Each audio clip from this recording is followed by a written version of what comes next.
There's a silent war happening inside millions of people every single day. A war against themselves, and most don't even know they're losing it. They wake up already feeling not good enough. They scroll through their phones, comparing, criticizing, and wishing they were someone else. They punish themselves for every mistake, every flaw, every scar they carry. And the saddest part, they think this is normal. They think hating themselves a little bit is just being realistic. They think self-love is some luxury they'll never deserve. But tonight, that lie ends here. Because what you're about to discover is the truth that no one teaches in school, no one posts about on social media, and no one can take away from you once you hear it. Real self-love isn't something you have to earn. It's something you remember. It's something you already are. And with the wisdom of ancient Buddhism, we're going to peel away every toxic story, every heavy burden, every cruel voice inside you, one by one, until what's left is the undeniable truth. You were never broken. You were always enough. You just forgot. So get comfortable, stay close, and listen carefully. Because by the time you reach the end of this journey, you won't just understand self-love. You will feel it living inside you, like a fire that will never burn out again. Let's begin. And if you're still here, it means some part of you is ready.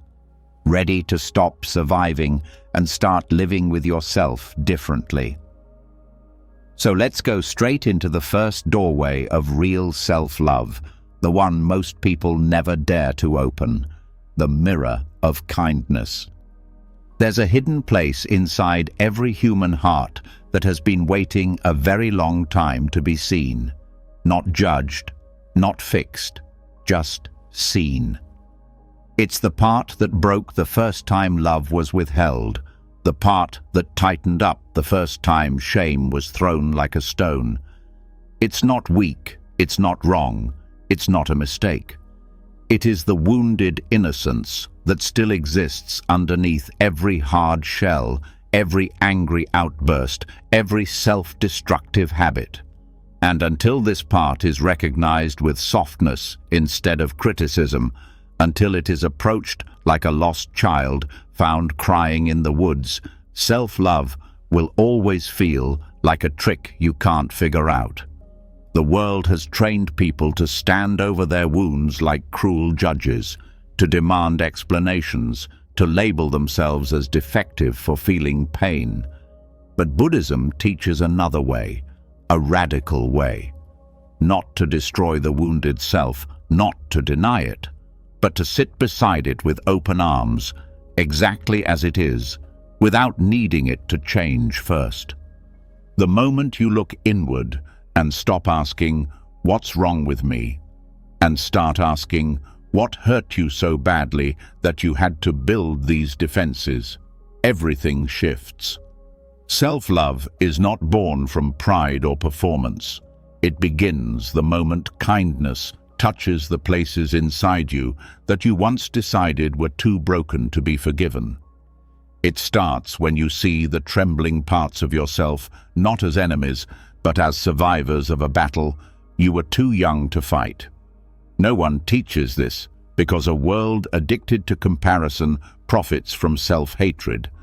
If everyone remembered their inner child's sacredness, advertising would collapse, industries would starve, and people would stop chasing things to fix a pain that was never caused by a lack of achievement, beauty, or wealth in the first place. It was caused by forgetting their own enoughness. Buddhism whispers a truth modern life screams over. Your pain is not proof of failure. It is proof that you are still tender enough to feel, still human enough to heal. When you approach yourself the way a wise monk would approach an abandoned, terrified child, the whole script of your life starts to rewrite itself. Instead of demanding that the child stop crying, you kneel down, you open your arms. You don't say, "Why aren't you tougher?" You say, "You're safe now, I'm here. You don't have to be alone anymore." This is not weakness. This is the first real act of strength, and it is revolutionary. No guru, no success, no relationship will give you peace until you do this for yourself. Every self-sabotage is a cry from that child asking, "Will you finally listen to me?" Every time you numb, lash out, give up, it's not because you're hopeless. It's because there's a wounded innocence inside you that still thinks no one will come for it unless it's perfect. But you are not here to earn your own acceptance. You are here to reclaim it. One of the most sacred teachings of Buddhism is that suffering is not personal. It's not a punishment, not a condemnation. It's the natural outcome of forgetting the true nature of life and the true nature of yourself. That part of you that aches, that feels too much, that struggles, was never meant to be a reason for shame. It was meant to be an invitation back to your original softness, the unbreakable tenderness that existed before the world taught you otherwise.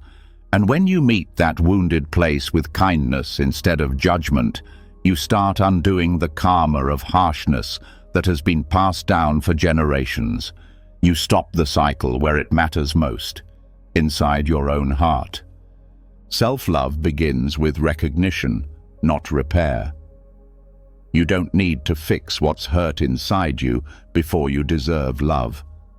You need to see it, honor it, hold it as precious, just like a monk would hold a chipped bowl used for sacred offerings, seeing beauty in its cracks, not in spite of them.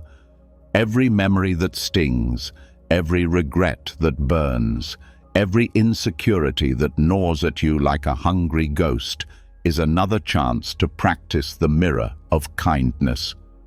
To say to yourself, "I see you. You are not disgusting. You are not too much. You are not too little. You are still worthy."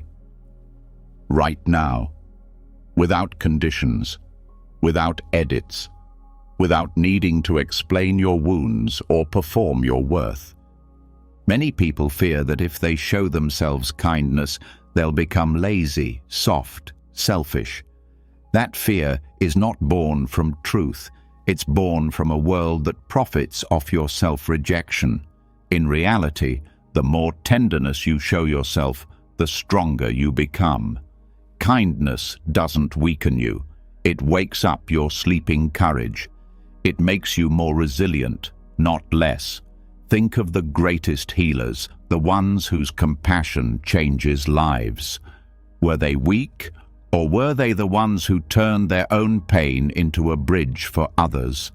It starts inside you, with one decision, the decision to stop being the executioner of your own heart.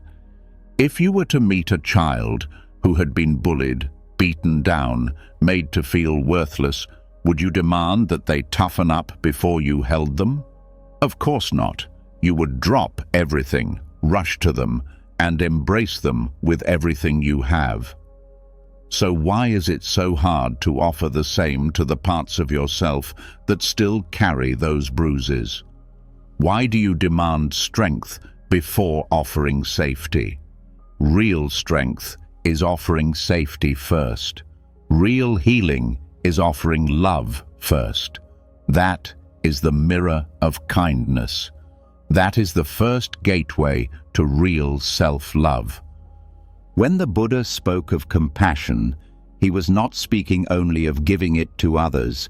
He was also speaking of giving it to the most difficult being you will ever meet, yourself. And not just when you're proud of yourself, not just when you succeed, not just when you're spiritual enough, but when you're messy, when you're lost, when you think you are the least deserving of forgiveness. That's when it matters most. That's when the seeds of true transformation are planted. Meeting yourself with judgment only deepens the original wound. Meeting yourself with kindness begins to close it, slowly, gently, honestly. It won't happen overnight. Just as a broken tree takes seasons to heal, your own healing will unfold in rhythms beyond your control. But every act of self-kindness, every moment you hold yourself instead of criticizing yourself, is another stitch in the tapestry of your return to wholeness. It takes great courage to choose kindness when the world taught you cruelty. It takes fierce rebellion to soften when you were trained to harden. But every time you look into the mirror and choose to see a being worthy of tenderness, you are defying every lie you were ever told. You are choosing life over numbness. You are choosing freedom over fear. You don't have to wait until you are perfect to love yourself. You don't have to wait until your life looks like a glossy picture to offer yourself mercy. The child inside you is not waiting for you to become someone else.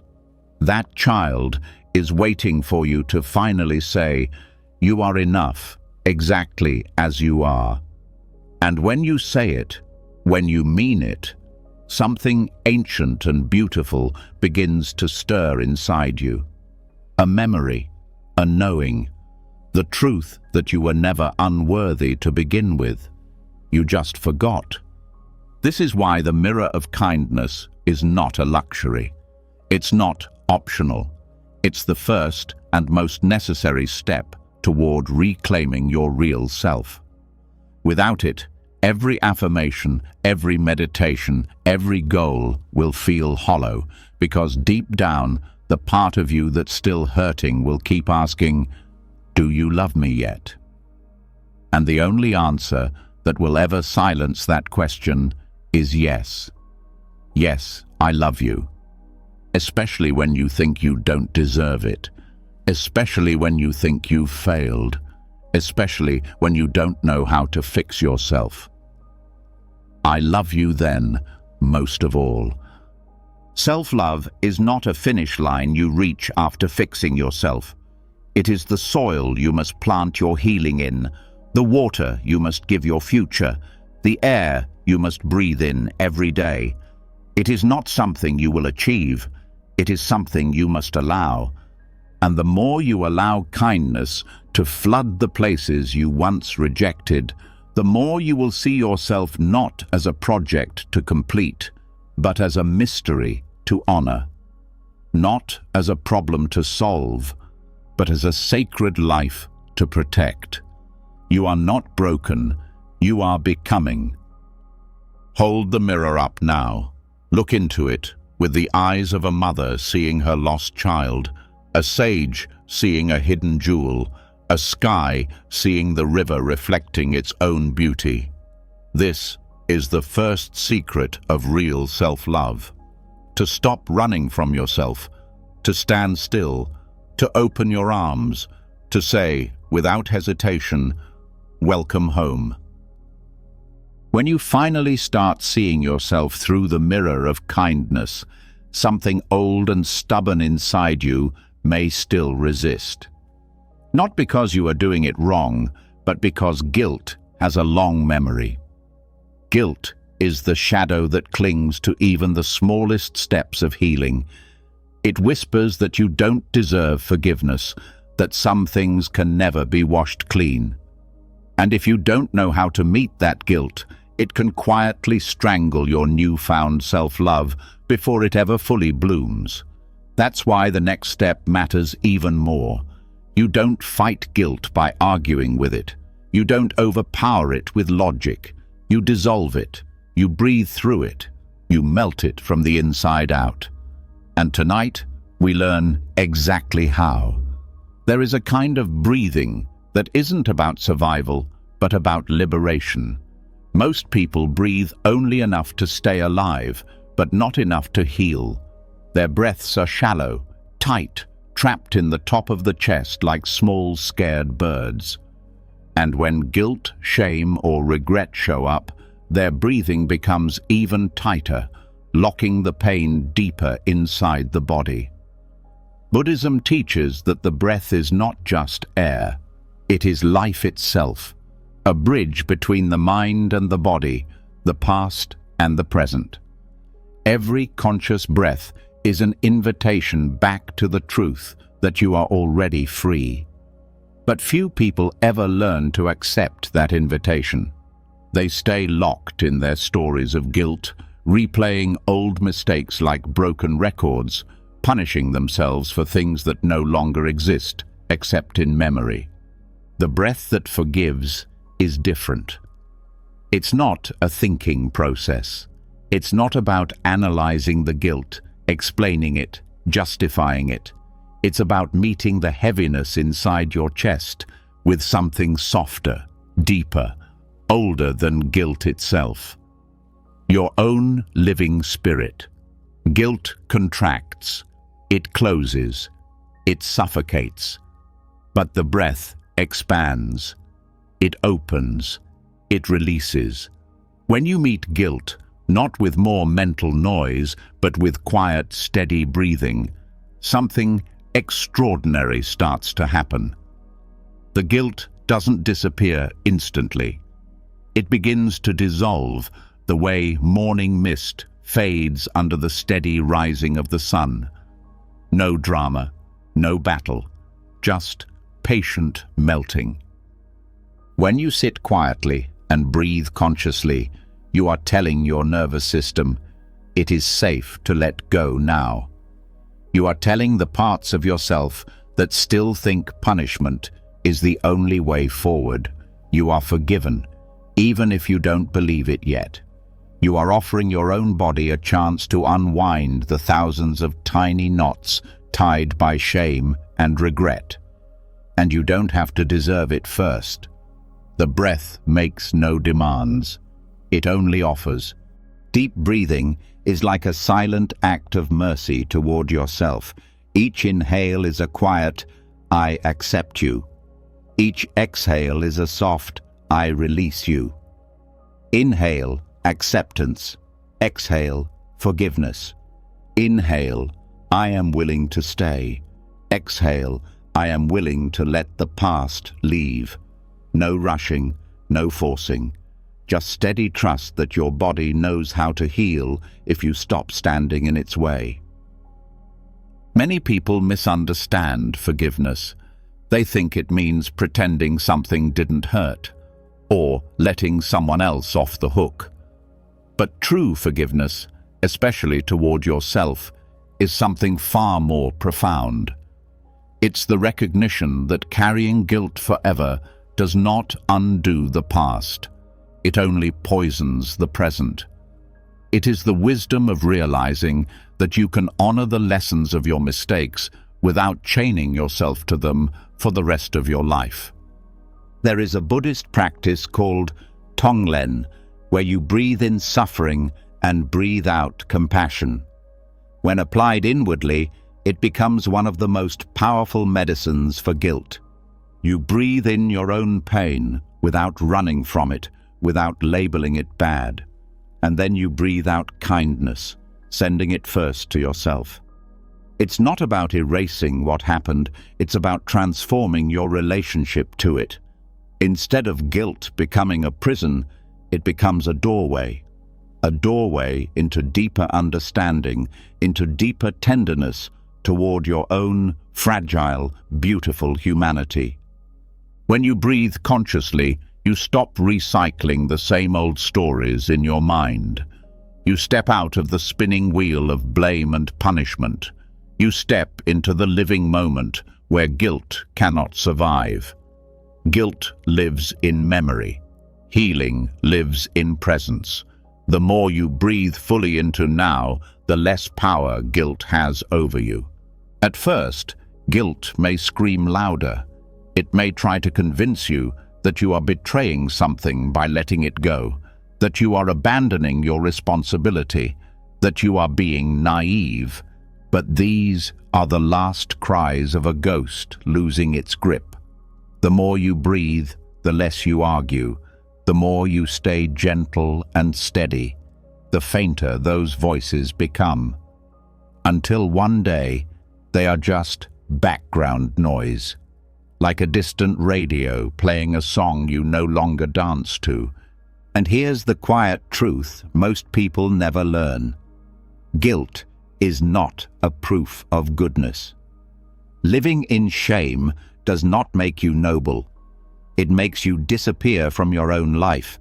It keeps you trapped in an endless courtroom where you are both the judge and the condemned, replaying a trial that should have ended long ago. Buddhism invites you to leave the courtroom, to put down the gavel, to step out into the sunlight of your own forgiveness, breathing fully for the first time. If you sit quietly and place a hand on your chest and take one long, slow breath all the way down to your belly, you will feel something ancient inside you stirring. That is life itself reminding you, you are not the worst thing you've ever done. You are not the harsh words you once said, the moments you regret, the versions of yourself you have outgrown. You are something far older, far wider, far softer. You are a being in the middle of becoming, and you deserve your own mercy. When you breathe with forgiveness, you are not saying the past didn't matter. You are saying the past no longer gets to own you. You are taking back your birthright to peace.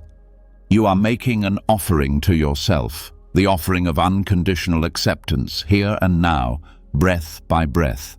And there is another secret hidden in this practice. The more you learn to forgive yourself, the easier it becomes to forgive others. Because forgiveness is not really about fairness. It is about freedom. It is about choosing not to carry the burning coal of resentment in your own hands, even when you believe someone else deserves punishment, especially when you believe that. Every moment you refuse to forgive, you are punishing yourself far more than anyone else. Deep breathing trains your body to remember what freedom feels like. The lightness, the openness, the absence of heaviness pressing down on your chest. It's not a theory, it's not an affirmation. It's a living experience. You will know it when you feel it, and the more you practice, the more natural it becomes. Forgiving yourself through breathing is the act of saying, I trust that my worth was never destroyed by my worst mistakes. I trust that even if I stumbled, even if I hurt others or myself, even if I made choices I would undo in a heartbeat if I could, the essential goodness of my being was never erased. It was only buried, and now I am breathing it back into life. Some days, the breathing will feel easy. Other days, it will feel like moving through thick mud. Both are okay. Healing is not a straight line. It's a spiral. You may pass by the same old pains again and again, each time at a slightly higher level of understanding. Don't be discouraged. Don't judge yourself for feeling heavy. Breathe through it. Breathe anyway. Every breath is a small act of liberation, even if it doesn't feel heroic in the moment. Over time, you will notice something. You will notice that guilt no longer hijacks your days. That shame no longer controls your choices. That when the old voices of punishment rise up, you can meet them not with panic, but with breath, with patience, with kindness. And when that happens, you will know that you have not just learned a technique. You have changed the ground you walk on. You have changed the way you live inside your own skin. There is no life without mistakes. There is no love without loss. There is no growth without falling down. But there can be life after guilt. There can be love after regret. There can be a new beginning after every ending you thought would define you forever. Breathe that truth in now. Let it settle into the places inside you that are still tender, still uncertain, still afraid. And as you exhale, let it carry away some of the weight you were never meant to hold. One breath at a time, one moment at a time. Until forgiveness is no longer a concept you struggle to reach. It is the quiet river you live inside. It is the silent yes your heart says to itself every time you breathe. You are not here to suffer forever for the past. You are here to return to your own wholeness. You are here to reclaim the joy that guilt tried to steal. You are here to be free. And it all begins, and it all continues with one simple, revolutionary act: breathing yourself back to life. When the breath finally starts to dissolve the chains of guilt, something even more delicate awakens. A space, a silence inside that is unfamiliar, maybe even frightening at first. Because once the noise quiets down, what's left is the raw truth of your emotions. And many people have spent their entire lives either running from them or trying to fix them. But healing does not demand that you fix what you feel. It asks that you witness it. This is the doorway most skip over without even realizing it, becoming the compassionate witness of your own inner life. And it will change everything. There is an ancient strength hidden in stillness, not the frozen stillness of fear, but the alive stillness of pure presence. Buddhism teaches that there is a kind of love far greater than praise or encouragement. It is the love of simply seeing, of bearing witness, of standing beside pain without trying to erase it, solve it, shame it, or rush it away. And for many, this is the first time in their entire lives that they will be seen this way, not by another person, but by themselves. Most people live trapped in a frantic cycle inside their own heads. Feel something uncomfortable, panic, criticize themselves for it, try to push it away, feel worse, repeat. It's like trying to put out a fire by throwing gasoline on it. The harder they try to fix what they feel, the deeper they sink. But there is another way.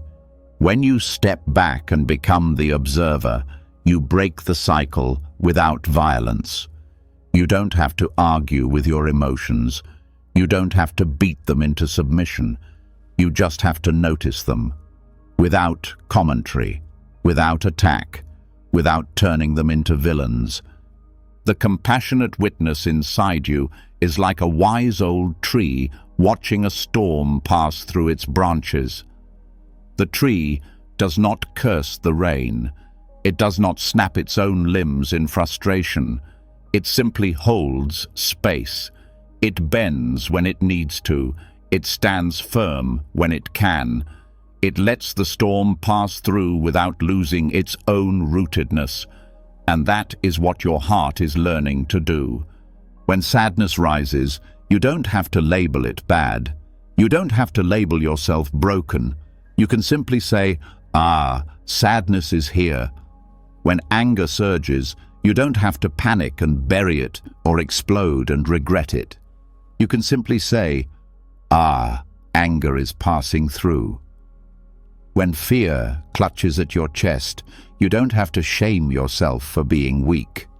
You can simply say, fear is visiting now. Like a gentle host welcoming every guest, no matter how messy, no matter how loud.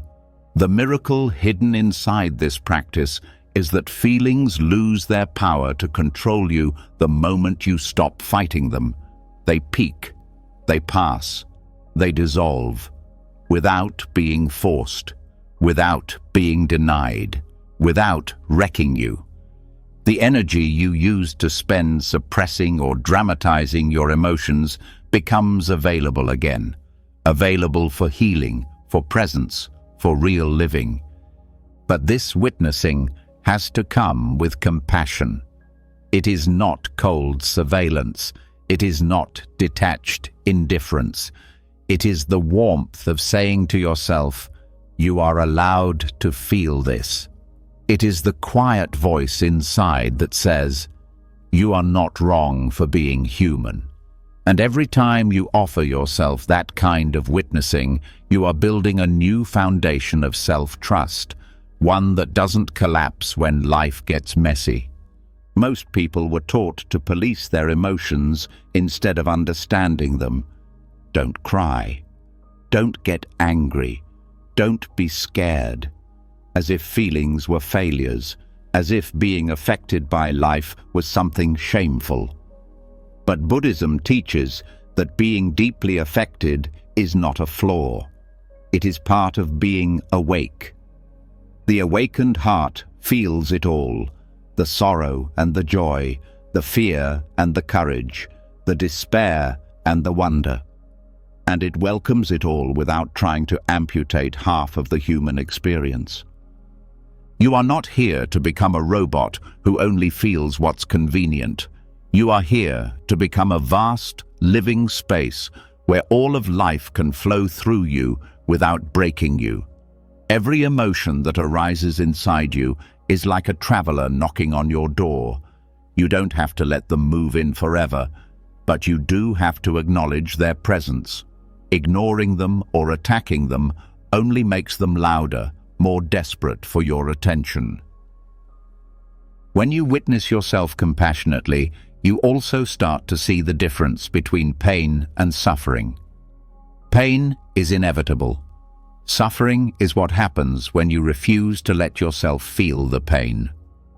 Pain is the storm. Suffering is tying yourself to the tree in the middle of the storm and refusing to let go.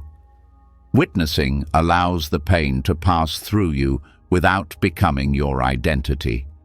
You feel the sadness, but you are not sadness. You feel the anger, but you are not anger. You feel the fear, but you are not fear. You are the witness, the space, the kindness holding it all.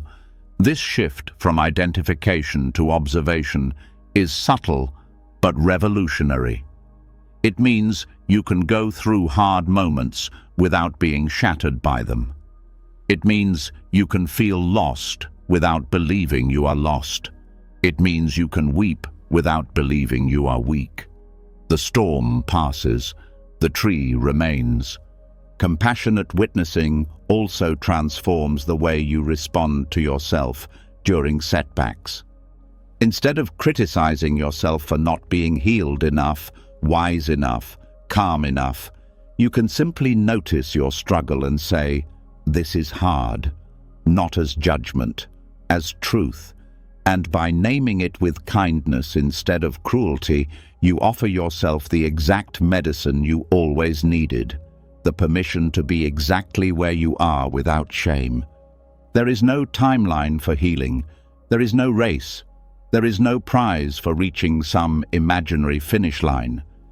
Healing happens in layers, in spirals, in slow awakenings that cannot be forced. And every time you stand beside yourself with compassion, you are speeding up the only kind of healing that matters, the healing that rebuilds your relationship with your own soul. The compassionate witness is also your shield against the voices of the world that still try to tell you that you are wrong for being sensitive, wrong for struggling, wrong for feeling too deeply.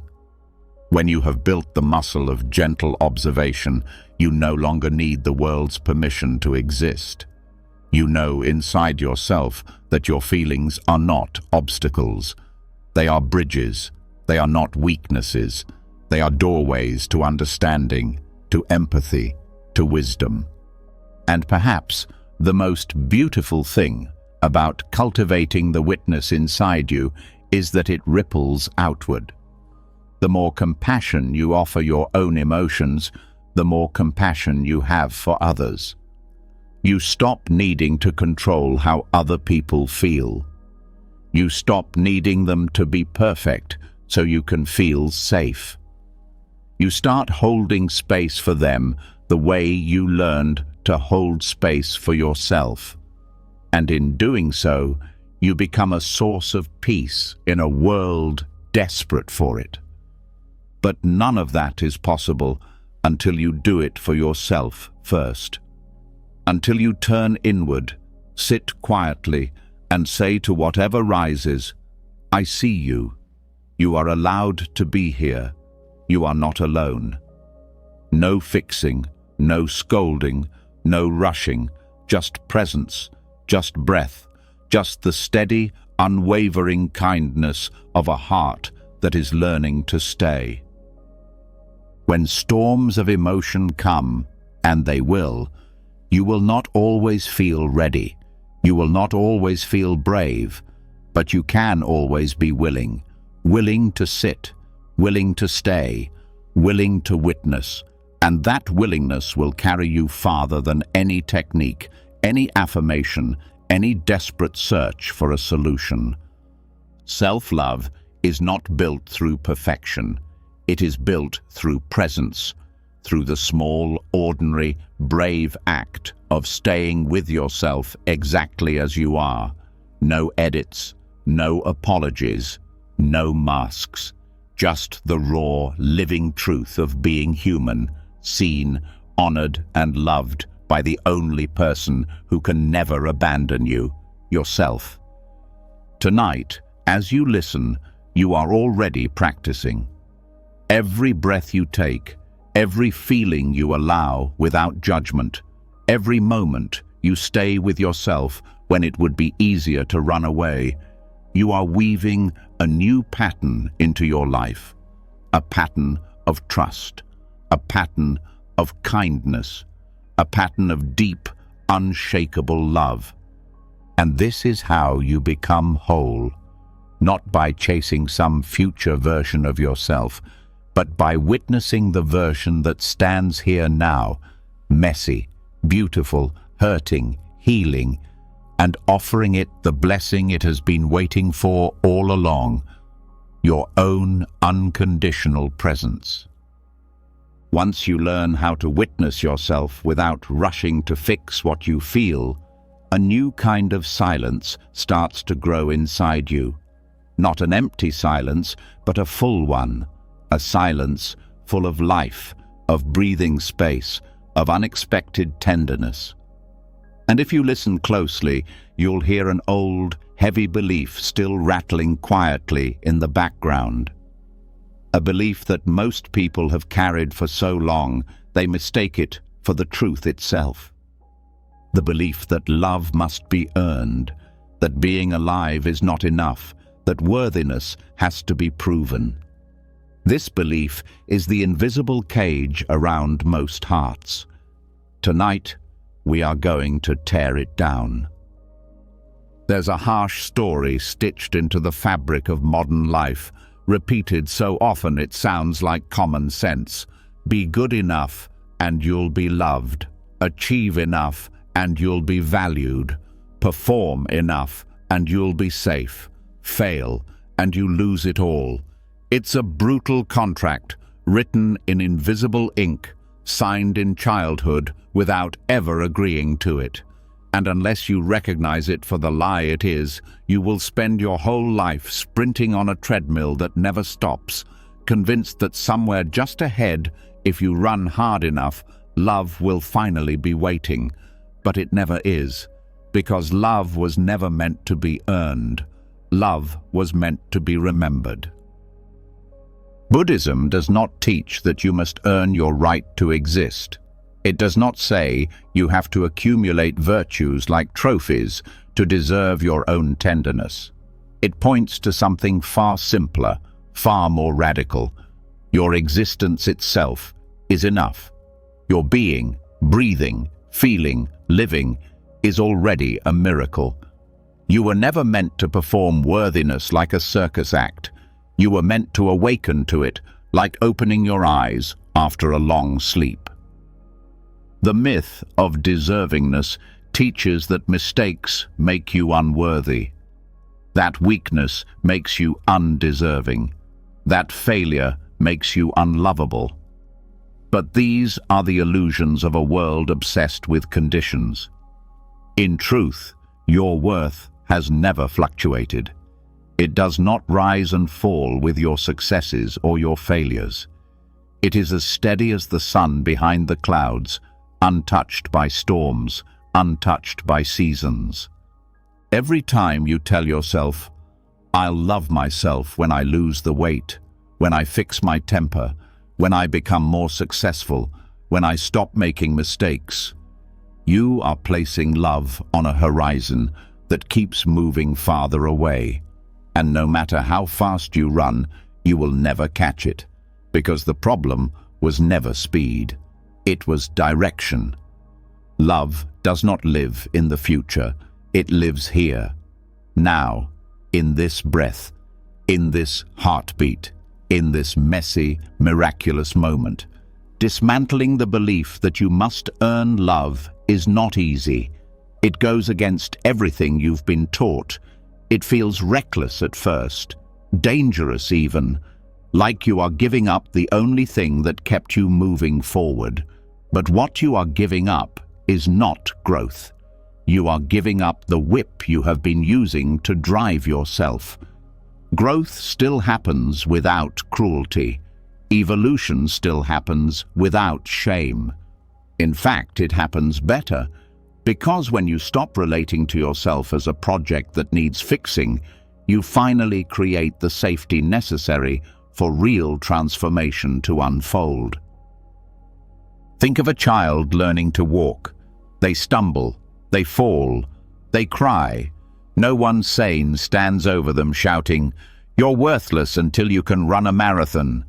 No, they are loved fiercely in every stage, crawling, wobbling, falling, getting up again.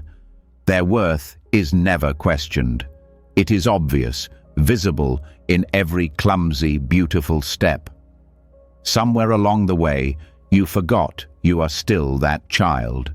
You believed the lie that love depends on performance. Tonight, you start to unlearn it. The heart does not open through pressure. It opens through permission, the permission to exist without needing to justify every breath you take, the permission to matter even when you are ordinary, even when you are hurting, even when you are lost. Real self-love starts not when you achieve some ideal version of yourself, but when you drop the exhausting quest to become lovable and realize you always were. There will be a voice inside you that resists this, a voice that says, "But what about all the mistakes I made? What about the people I hurt? What about the things I still haven't fixed?" Listen closely. Recognizing your worth does not erase responsibility. It empowers it. When you love yourself without conditions, you are more capable of making amends where needed, more capable of changing harmful patterns. Not because you hate yourself into change, but because you love yourself enough to want better for yourself and for others. Conditional love creates fear-based change, temporary and brittle. Unconditional love creates true change, rooted in stability, compassion, and long-term vision. A tree grows stronger not by fearing collapse, but by sinking its roots deeper into the earth. You grow stronger not by fearing unworthiness, but by remembering the foundation that was always there beneath your fear. Buddhism speaks of Buddha nature, the idea that every being, no matter how lost or confused, carries an indestructible spark of wisdom and goodness within them. This spark is not earned. It is revealed. It is uncovered through practice, through kindness, through remembering. And the first step to uncovering your own Buddha nature is letting go of the belief that you need to earn what you already are. You were worthy before you spoke your first word, before you achieved anything, before you failed anything, before you understood anything, and you are worthy now, no matter how tangled your life feels. No mistake, no regret, no wound can erase that. Undoing the myth of deservingness also changes the way you relate to others. You stop measuring them by their achievements, their mistakes, their performances. You start seeing the sacredness underneath. You start offering the love you always needed, unconditional, steady, real, and in doing so, you free not only yourself, but everyone around you. It takes practice to live this way, to catch yourself when you start slipping back into the old mindset of earning love, to stop treating self-care, rest, joy, and kindness as rewards you have to win, and start treating them as rights you were born with.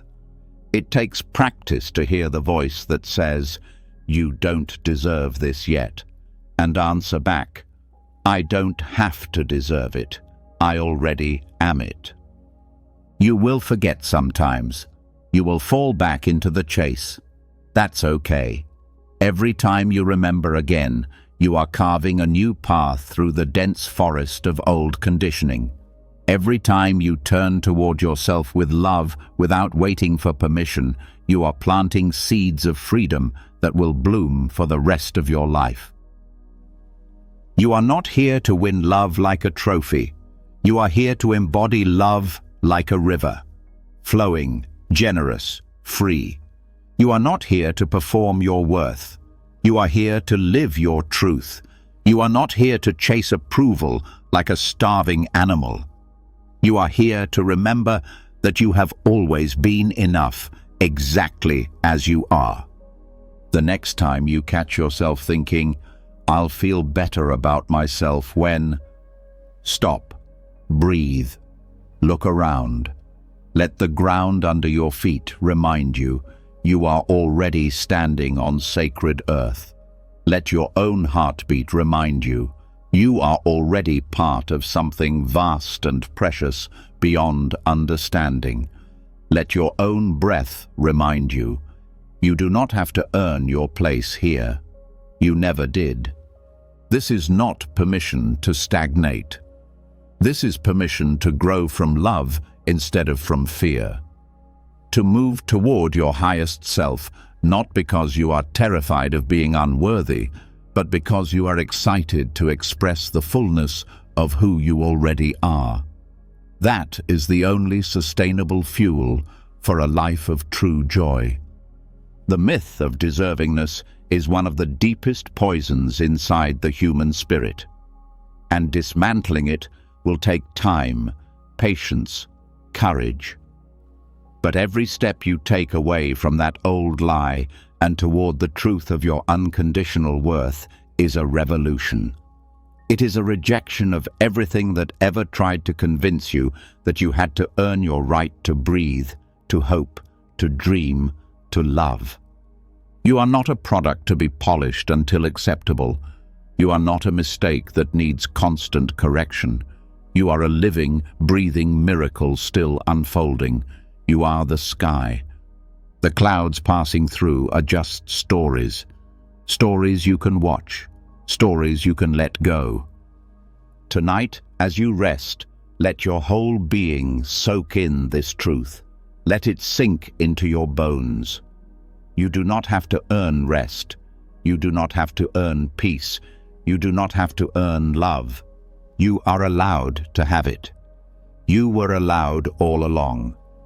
And as you sleep, know this: there is nothing left to chase. There is only everything left to receive. Once you finally drop the exhausting chase to prove your worth, another, even deeper truth starts knocking quietly inside you. It asks a question few dare to answer honestly. If you are already enough, if you no longer have to earn love, can you also stop fighting your own body? Not just tolerate it, not just accept it as a necessary inconvenience, but love it, honor it, revere it. This next step is where real freedom begins, and it's where most turn back, afraid to face what they've been trained to hate about themselves. But you will not turn back. You are ready now to enter the temple. Your body is not a mistake. It never was. It is not a failed project that needs endless remodeling. It is not an embarrassment to hide. It is not a problem to solve. It is the living, breathing vessel that has carried you through everything. Every heartbreak, every victory, every sleepless night, every laugh that shook your ribs, every tear you thought would drown you. This body has been your silent, loyal companion since before you had words to thank it. And tonight, you are going to start remembering how sacred that really is. The world around you will try to convince you otherwise.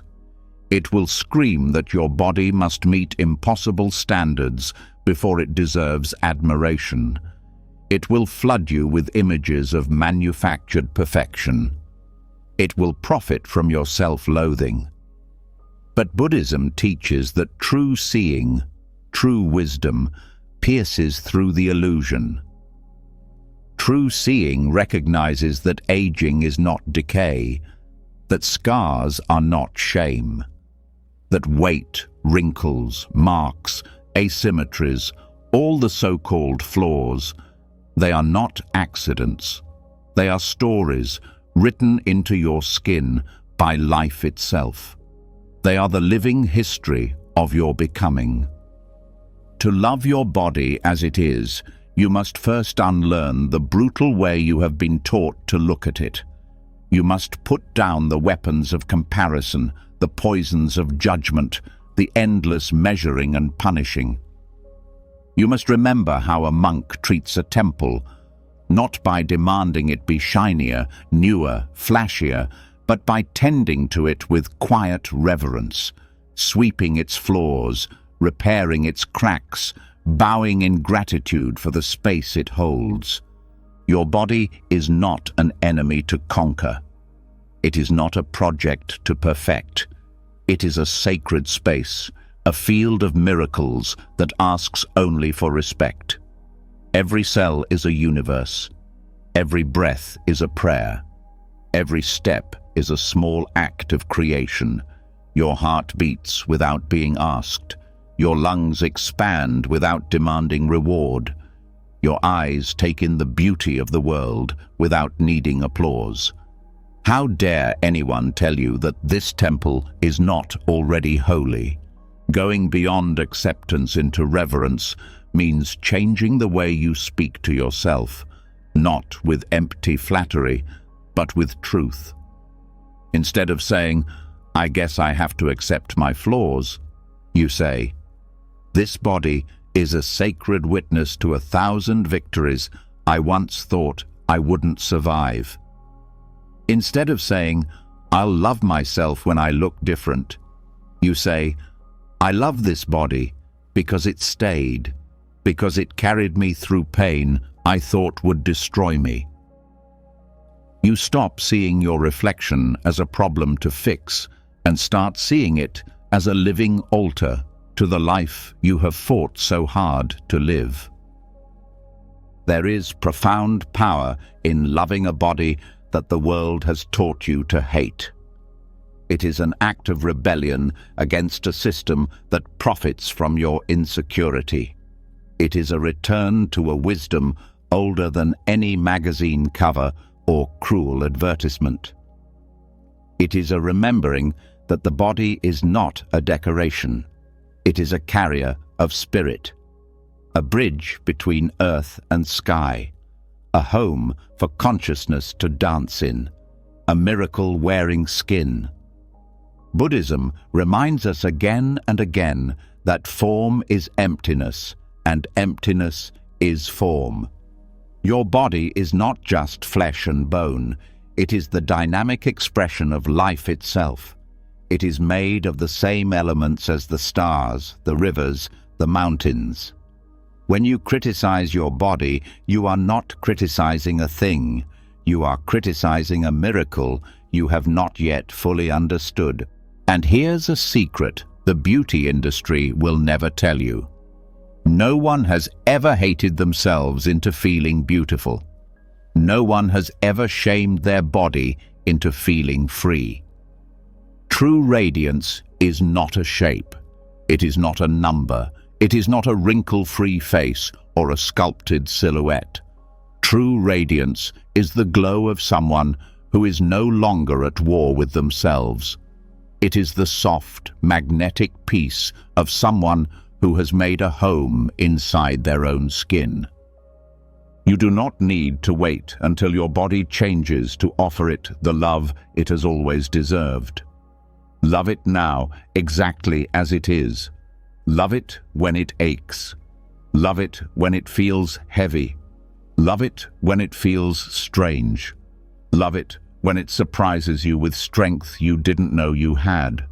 Love it even when you don't understand it, because it has loved you without question since the moment you were born. This does not mean abandoning care. It does not mean neglecting your health. It means shifting the reason you care. You eat nourishing food not to punish your body, but to honor it.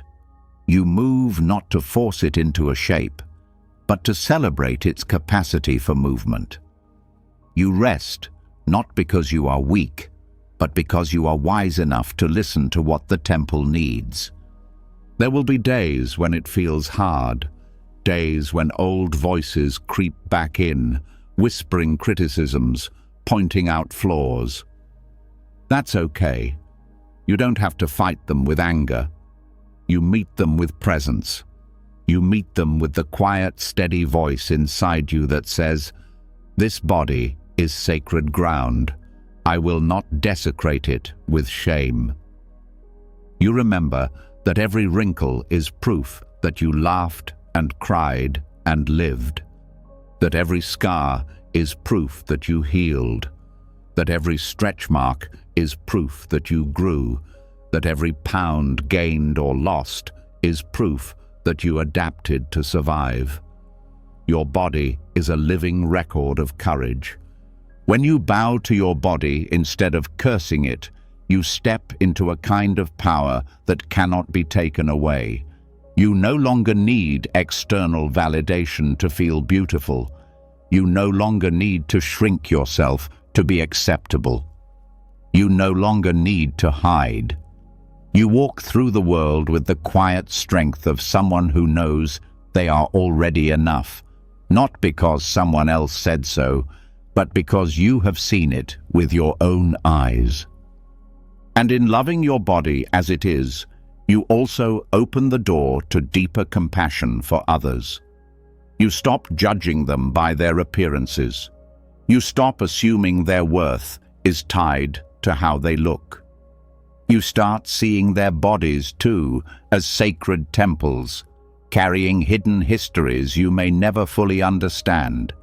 And you treat them, and yourself, with the reverence all life deserves. The journey to loving your body is not linear. Some days you will feel radiant. Some days you will struggle. Both are part of the path.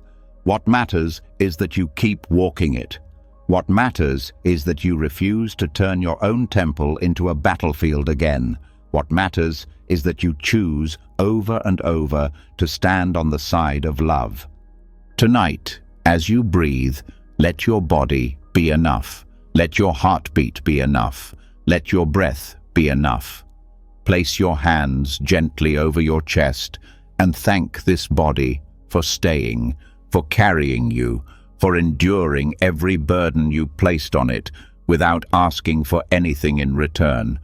Whisper to it softly, I see you, I honor you, I love you.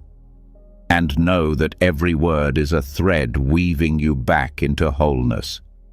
You are not here to fix yourself.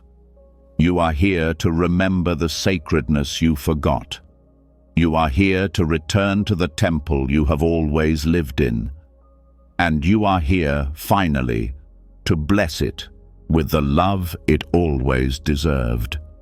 When you finally stop punishing your body and start seeing it as sacred, you begin to notice something even deeper, something that has been shaping your life from the shadows all along. It is not the body alone that carries the wounds of shame and judgment. It is the voice inside, the quiet whisper that speaks to you when no one else is around, the voice that comments on every choice you make, every mistake you regret, every hope you dare to hold. That voice is not neutral. It is powerful. It plants seeds with every word. And those seeds grow into the forest you will one day have to walk through. Tonight, we start changing the landscape. The way you speak to yourself is not just a habit. It is an act of creation. Buddhism teaches that every word, every thought, every intention leaves a trace. It is karma, not as punishment, but as planting. Every time you call yourself worthless, you are planting weeds that will choke your future peace. Every time you call yourself weak, you are carving deep ruts that your life will unconsciously follow. And every time you speak to yourself with kindness, with patience, with encouragement, you are planting gardens that will feed your spirit long after today's struggles have been forgotten. Your inner words are not harmless background noise. They are the architects of your future. They are the sculptors of your mood, your courage, your hope. And yet, most people let their inner words run wild, fueled by old fears, old criticisms, old beliefs they never even chose for themselves. They speak to themselves in ways they would never speak to a friend. They whip themselves with sentences sharpened over years of invisible battles.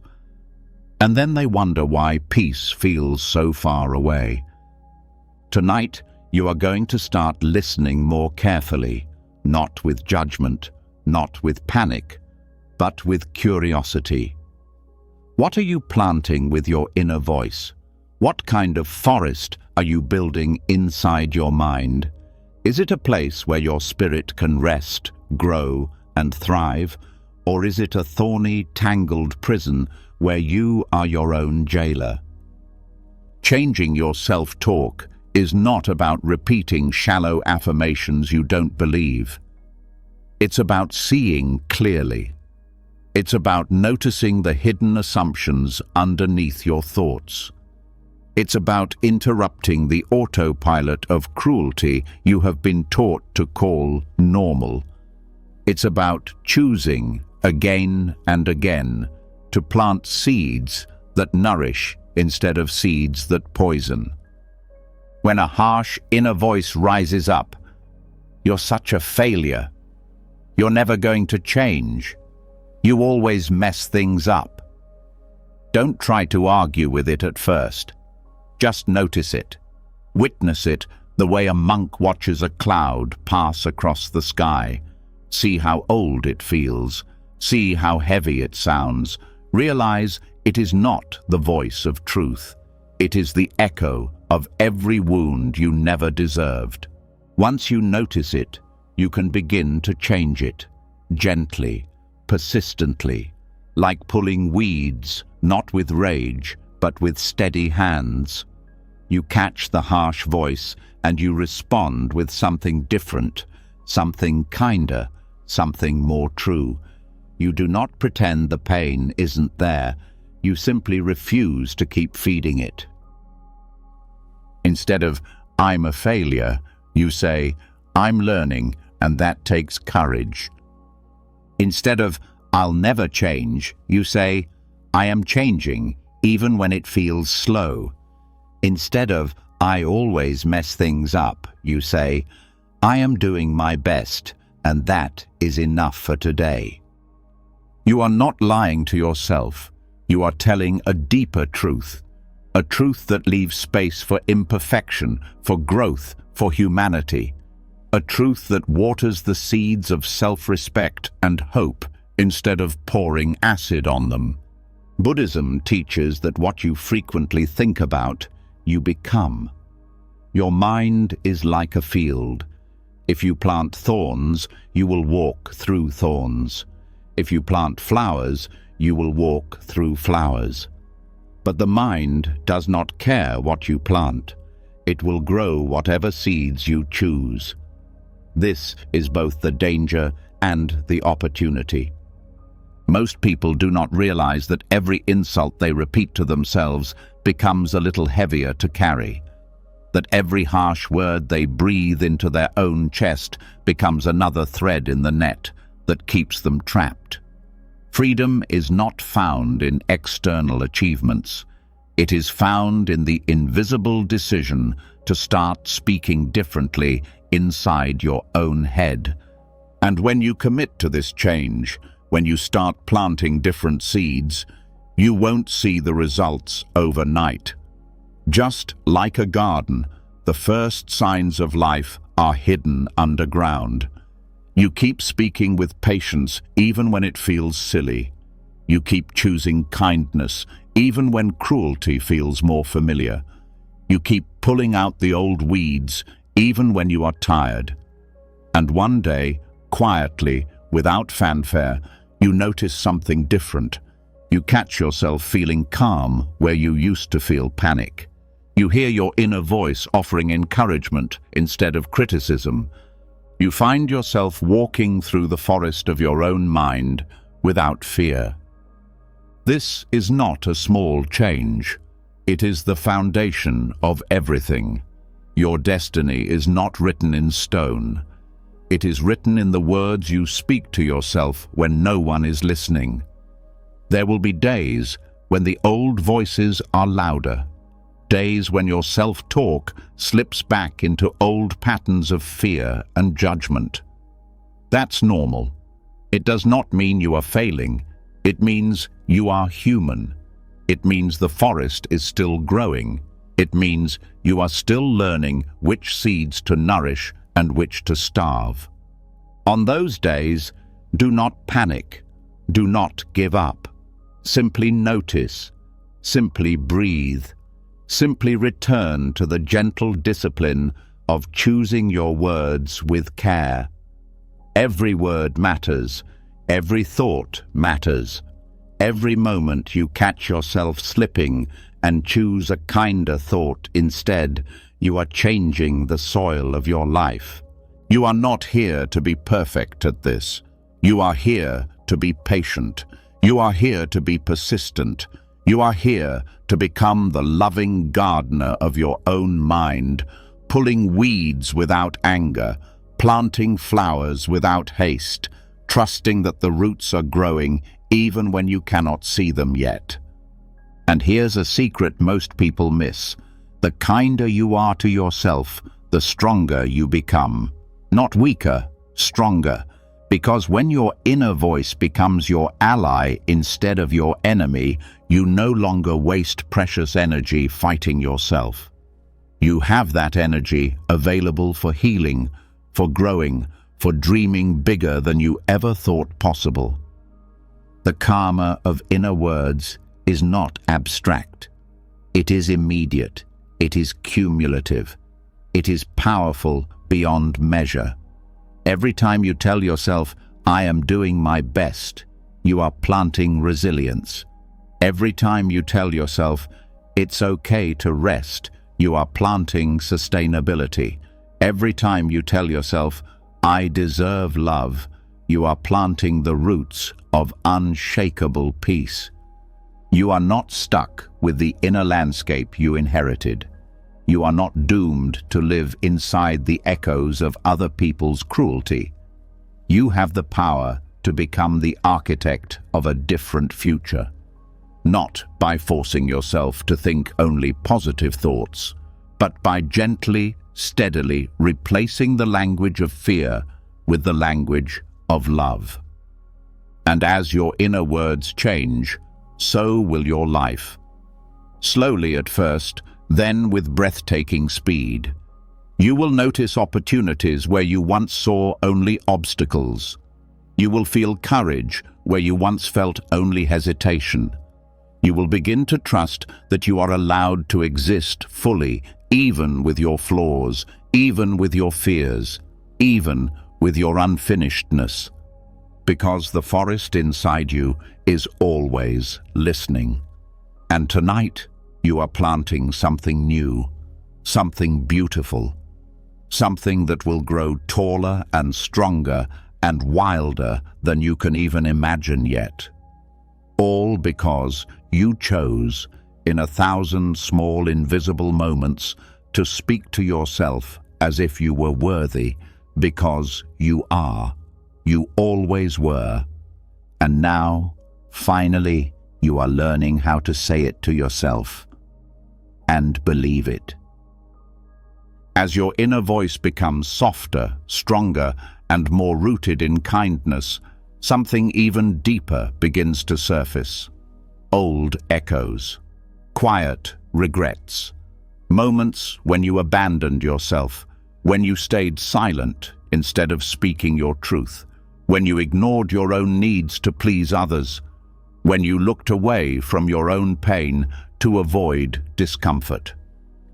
These moments do not disappear just because you start speaking kindly now. They wait. They linger. They ask for something you may not have known how to give before. An apology, not the dramatic kind filled with guilt and self-attack. A silent, sacred kind. A reconciliation between you and your own soul. Tonight, you will finally begin making peace with the parts of you that you left behind. There is a wound that grows every time you betray yourself. It doesn't scream. It doesn't demand attention. It quietly hardens. It quietly builds walls. It quietly teaches you to stop trusting yourself. And self-trust, once broken, does not return with promises alone. It returns with action, with humility, with acknowledgement. Buddhism teaches that true healing is not about pretending the break never happened. It is about turning toward it, bowing before it, offering the apology that was always needed but never spoken. Silent apologies to yourself are not weakness. They are strength.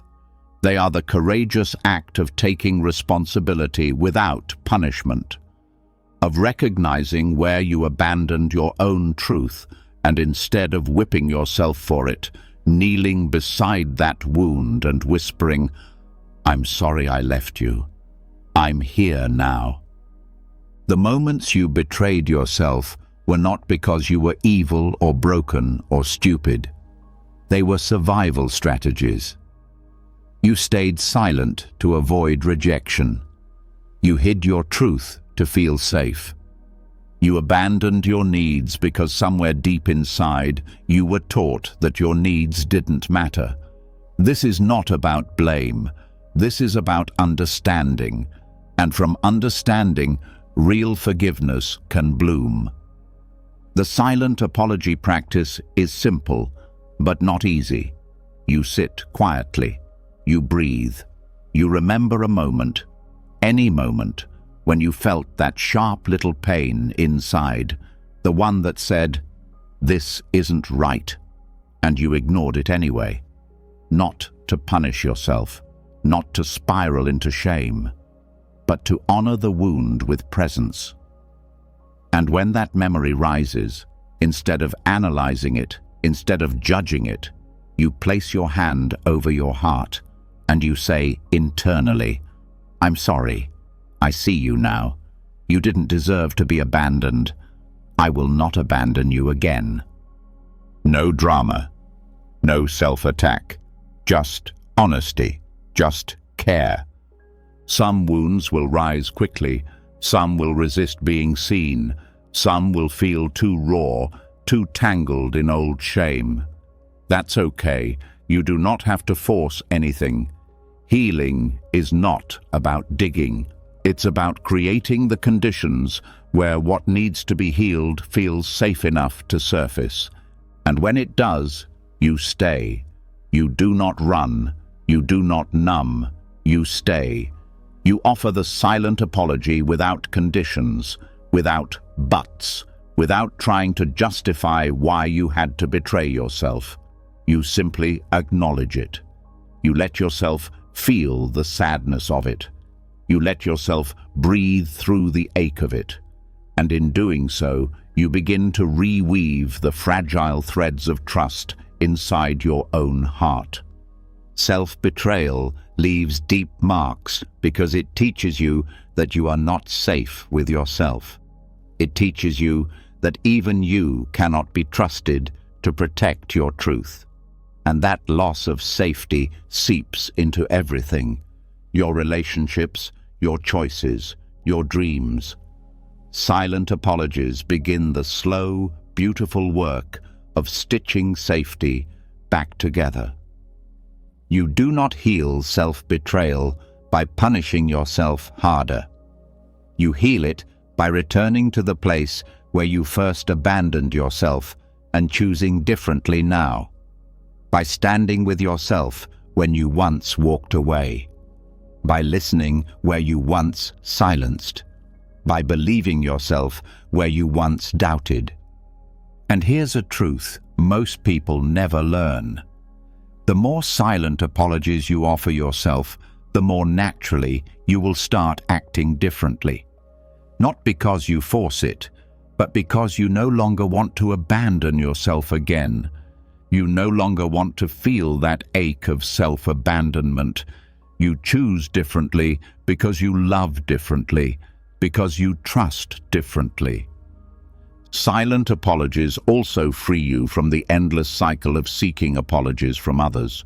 You realize that the deepest betrayal was never what someone else did to you.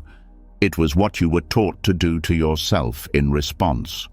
When you heal that, when you stand with yourself again, the power others had over your peace dissolves. They no longer hold the keys to your healing. You do. And when you practice silent apologies regularly, something even softer awakens. Compassion. You stop being so hard on your younger self. You stop judging the parts of you that made desperate, clumsy choices. You start seeing yourself not as a villain who ruined everything, but as a wounded traveler who did the best they could with the tools they had at the time. You start whispering to yourself not just, "I'm sorry," but also, "Thank you for surviving. Thank you for trying. Thank you for not giving up, even when you wanted to." And with every whisper, with every breath of forgiveness, the walls inside you start to soften. The hardness you thought was permanent begins to melt. The spaces you thought were too broken to heal begin to glow quietly from within. There is no right timeline for this. Some wounds will need many silent apologies before they start to loosen. Some will need just one honest moment of presence. Trust the process. Trust the wisdom of your own heart. Healing moves at the speed of trust, not at the speed of your impatience. And do not be surprised if along the way you grieve. Grieving is not failure. It is a sacred part of healing. You are mourning the times you did not know how to stand up for yourself. You are mourning the lost chances, the silenced truths, the years you spent chasing love outside yourself because you didn't know how to give it inside. Let the grief come. Let it wash through you. Every tear is another silent apology finding its way home. This practice also redefines what strength means. Strength is not never betraying yourself again. Strength is noticing faster when you do. Strength is choosing to return over and over without shame, without harshness. Strength is saying, I may have left myself before, but today I choose differently. And over time, you will notice that the spaces where you once felt hollow and ashamed are now filled with quiet resilience. That the parts of you once wanted to hide are now places of tenderness, wisdom, and beauty. That self-betrayal no longer feels inevitable. It feels foreign. It feels impossible. Because you have become someone who stands with yourself, no matter what. There will still be temptations. Moments when it feels easier to silence your truth, to fit in, to shrink yourself, to avoid conflict. That's human. That's normal. But now you will recognize the cost. Now you will feel the tug of loyalty to yourself stronger than the pull of fear. Now you will choose, more often than not, to stay true. And when you don't, because you won't always, you will know how to return. Not with punishment, not with despair, but with a hand over your heart and a silent apology whispered into the tender spaces within you. I see you. I love you. I'm sorry. I'm here. This is not a one-time event. It is a lifelong relationship. It is a lifelong promise. And it is worth every ounce of effort, every uncomfortable breath, every tear, every trembling act of forgiveness. Because in the end, the relationship you have with yourself is the foundation for every other relationship you will ever have. Heal that, and everything else begins to heal too. Tonight, as you rest, let the silent apologies rise. Let them flow without fear, without judgment, without rush. Let them be soft. Let them be real. Let them be enough. Because you were never waiting for someone else to save you. You were waiting for yourself. And now, finally, you are here. As you begin to offer yourself silent apologies and heal the fractures left by old betrayals, another tender reality comes into focus. You realize there are parts of your life that still ache. Chapters that were never neatly closed. Stories that did not end with the perfect resolution. Wounds that still throb quietly beneath the surface, even after years have passed. And you realize that no amount of fixing, forcing, or rushing has made them disappear, because they were never meant to be erased. They were meant to be loved as they are, unfinished, raw, imperfect, alive. Tonight, we enter one of the hardest and most sacred practices of all, sitting with the unfinished stories without trying to rewrite them, learning to love what is still healing instead of trying to make it disappear. There is a deep hunger in the human heart for closure, for neat endings, for perfect redemption arcs. It's the hunger that drives people to replay conversations 1,000 times in their minds, wishing they had said something different. It's the hunger that fuels sleepless nights filled with what-ifs and if-onlys. It's the hunger that whispers, you cannot be at peace until everything is resolved. But Buddhism teaches a different wisdom. It teaches that life itself is an unfinished story, that peace does not come from tying up every loose end. It comes from learning how to sit beside the mess with open arms and say, even this belongs. Not every pain will make sense. Not every heartbreak will be explained. Not every dream will come true. Not every relationship will be repaired. Not every wrong will be made right. And if you wait for those things before allowing yourself to feel whole, you will wait forever. Wholeness does not come from perfect outcomes. It comes from presence. It comes from the radical act of loving what is still wounded, what is still confused, what is still incomplete. Sitting with unfinished stories means resisting the urge to rush your healing just to feel comfortable again. It means letting grief unfold at its own pace. It means letting unanswered questions remain unanswered without torturing yourself for clarity. It means letting regret breathe without trying to strangle it into silence. It means sitting with the parts of you that are still bleeding and saying, "You don't have to be healed to be loved." This kind of sitting is not passive. It is active tenderness. It is choosing to stay present with your own discomfort instead of abandoning yourself again. It is choosing to witness your own sorrow without trying to silence it. It is choosing to treat your pain not as a flaw, but as a sacred testimony to your willingness to live fully, to feel deeply, to risk being broken in the pursuit of connection and meaning. The parts of your story that are unfinished are not failures. They are proof that you were brave enough to engage with life, even knowing there were no guarantees. They are proof that you dared to love, to hope, to trust, even when it didn't turn out the way you wanted.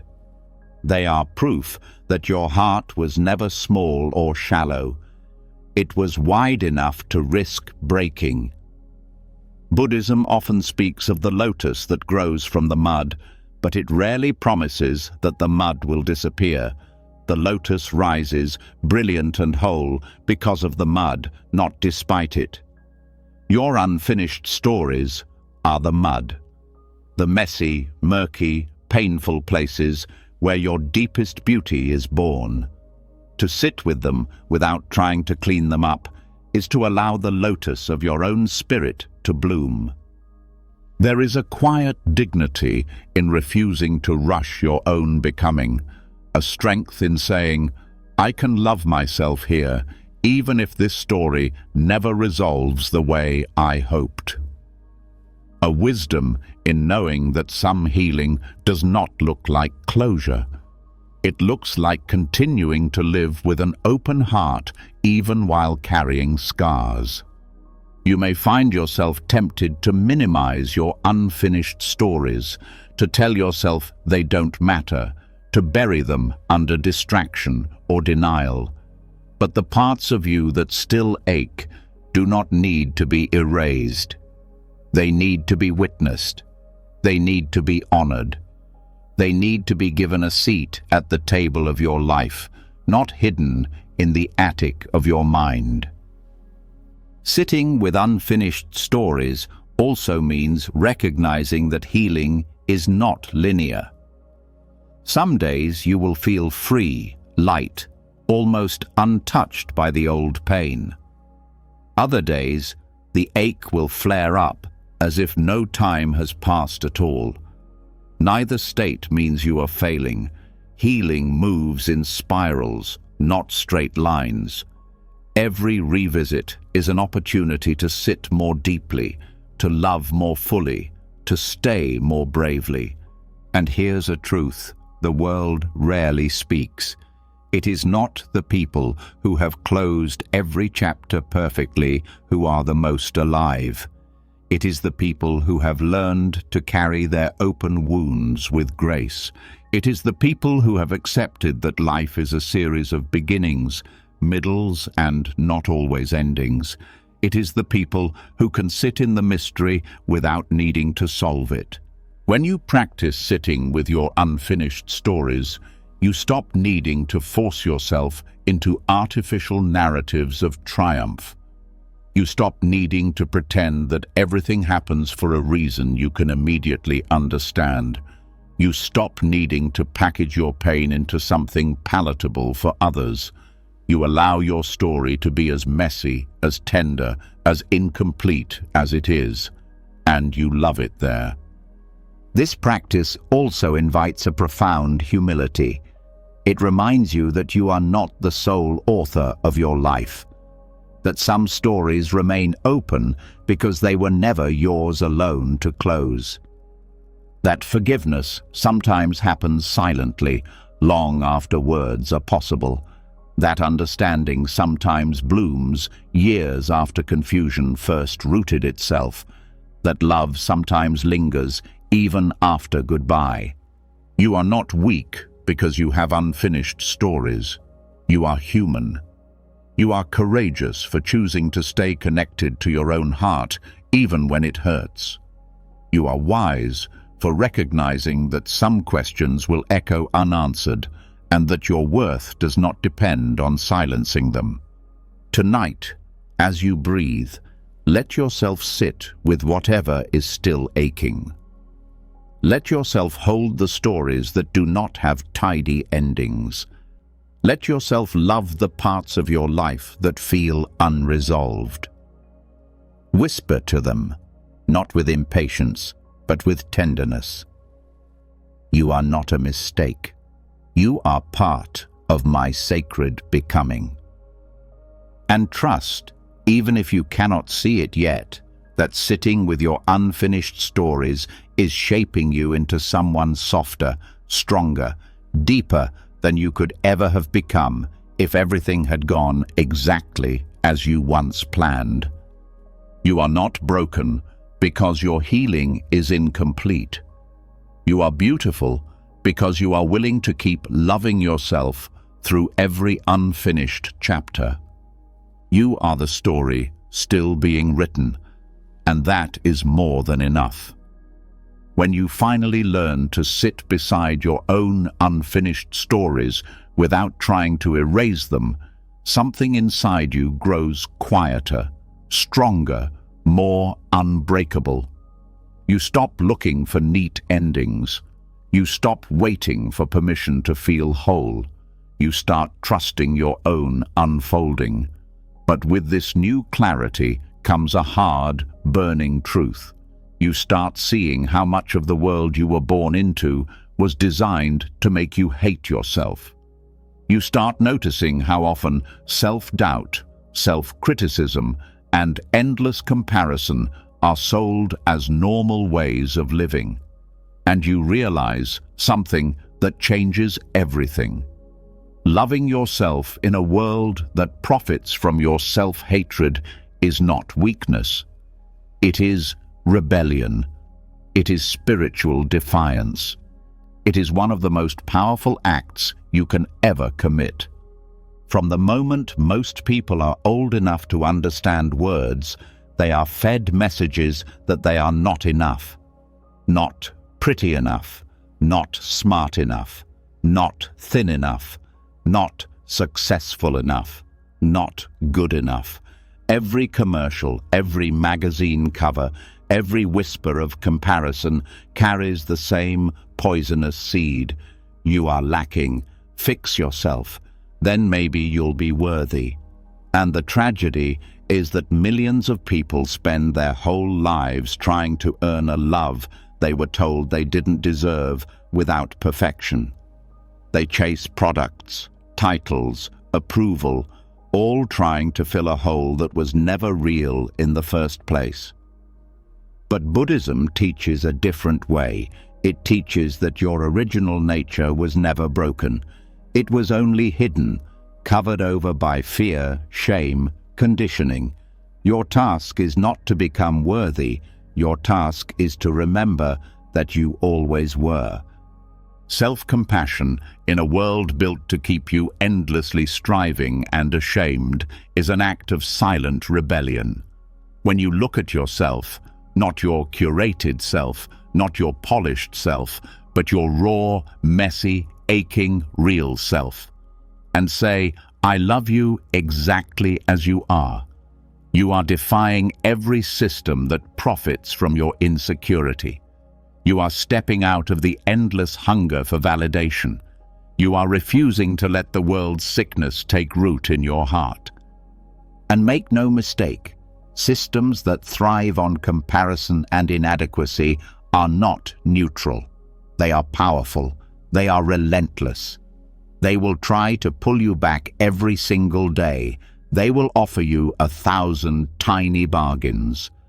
Hate yourself just a little and you'll fit in. Starve your soul just a little and you'll be accepted. Shrink yourself just a little and you'll be loved. But self-compassion says no. Self-compassion says, I am no longer for sale. Choosing self-compassion is not choosing to be blind to your own flaws. It is choosing to see them through the eyes of love instead of judgment. It is choosing to believe that growth can come from kindness, not cruelty. That healing can happen through mercy, not punishment.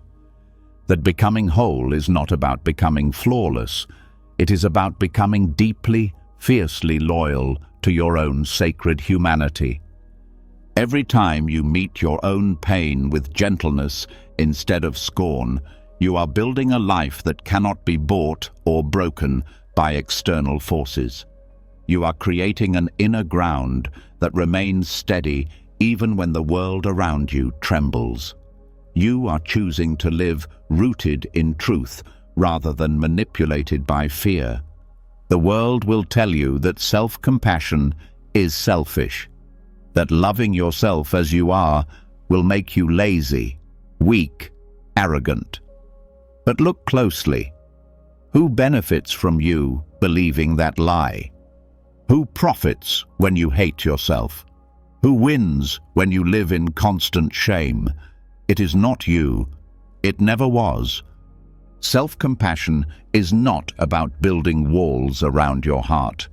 It is about dismantling the invisible walls inside you that told you love must be earned.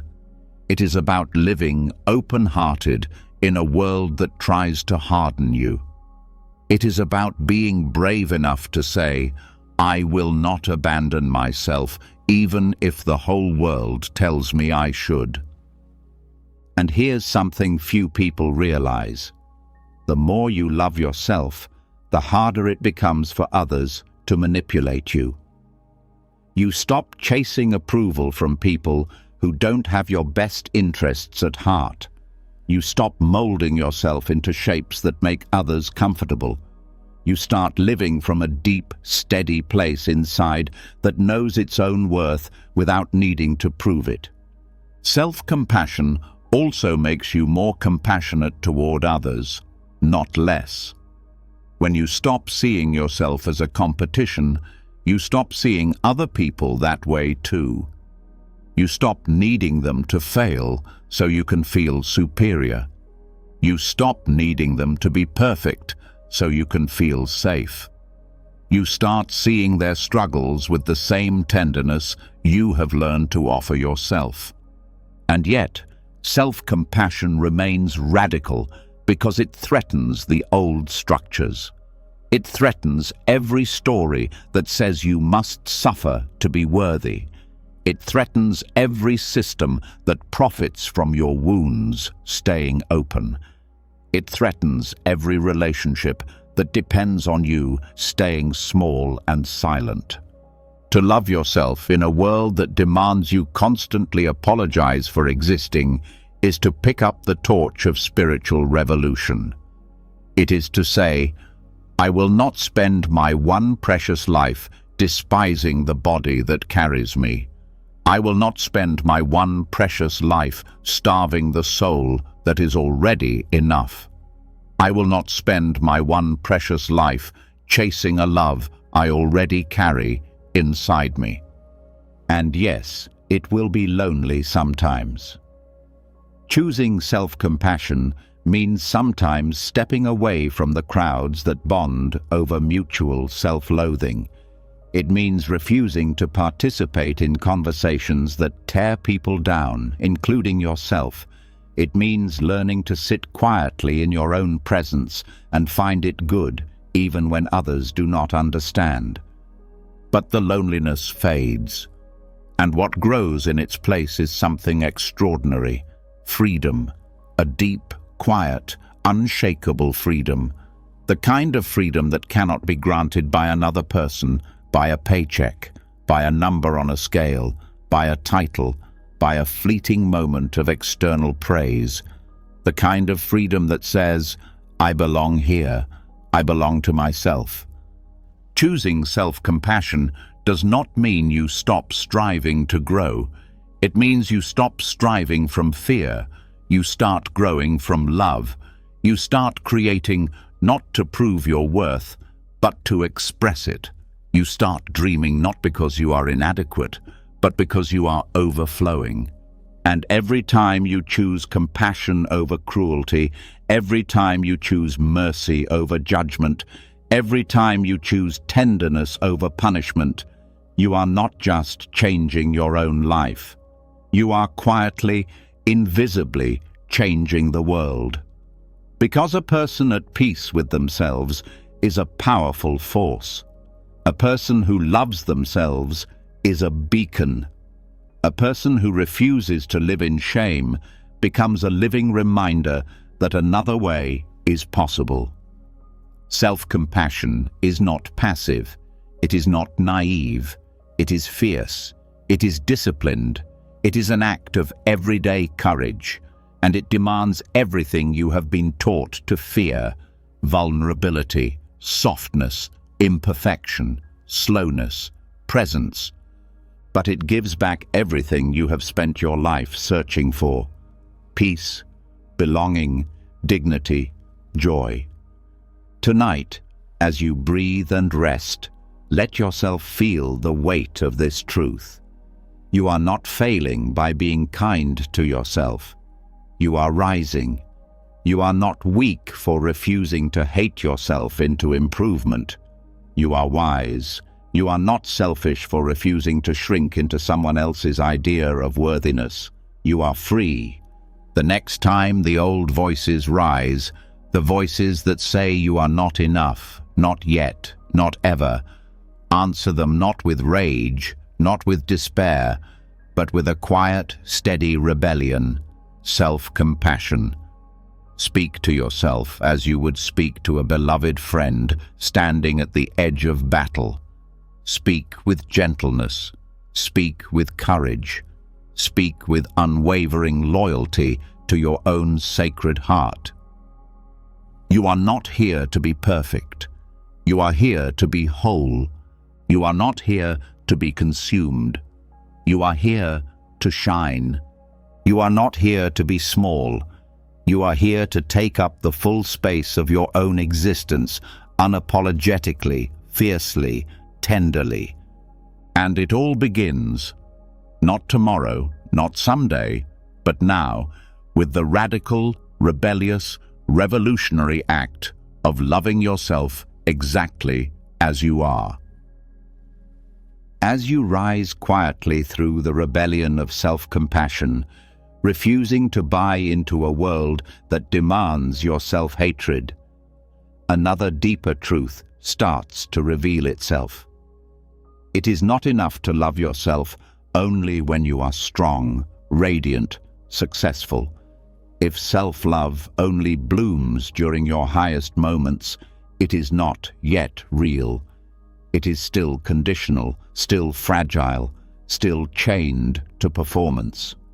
The real work begins in the places no one claps for, in the simple, awkward, unremarkable hours of your life.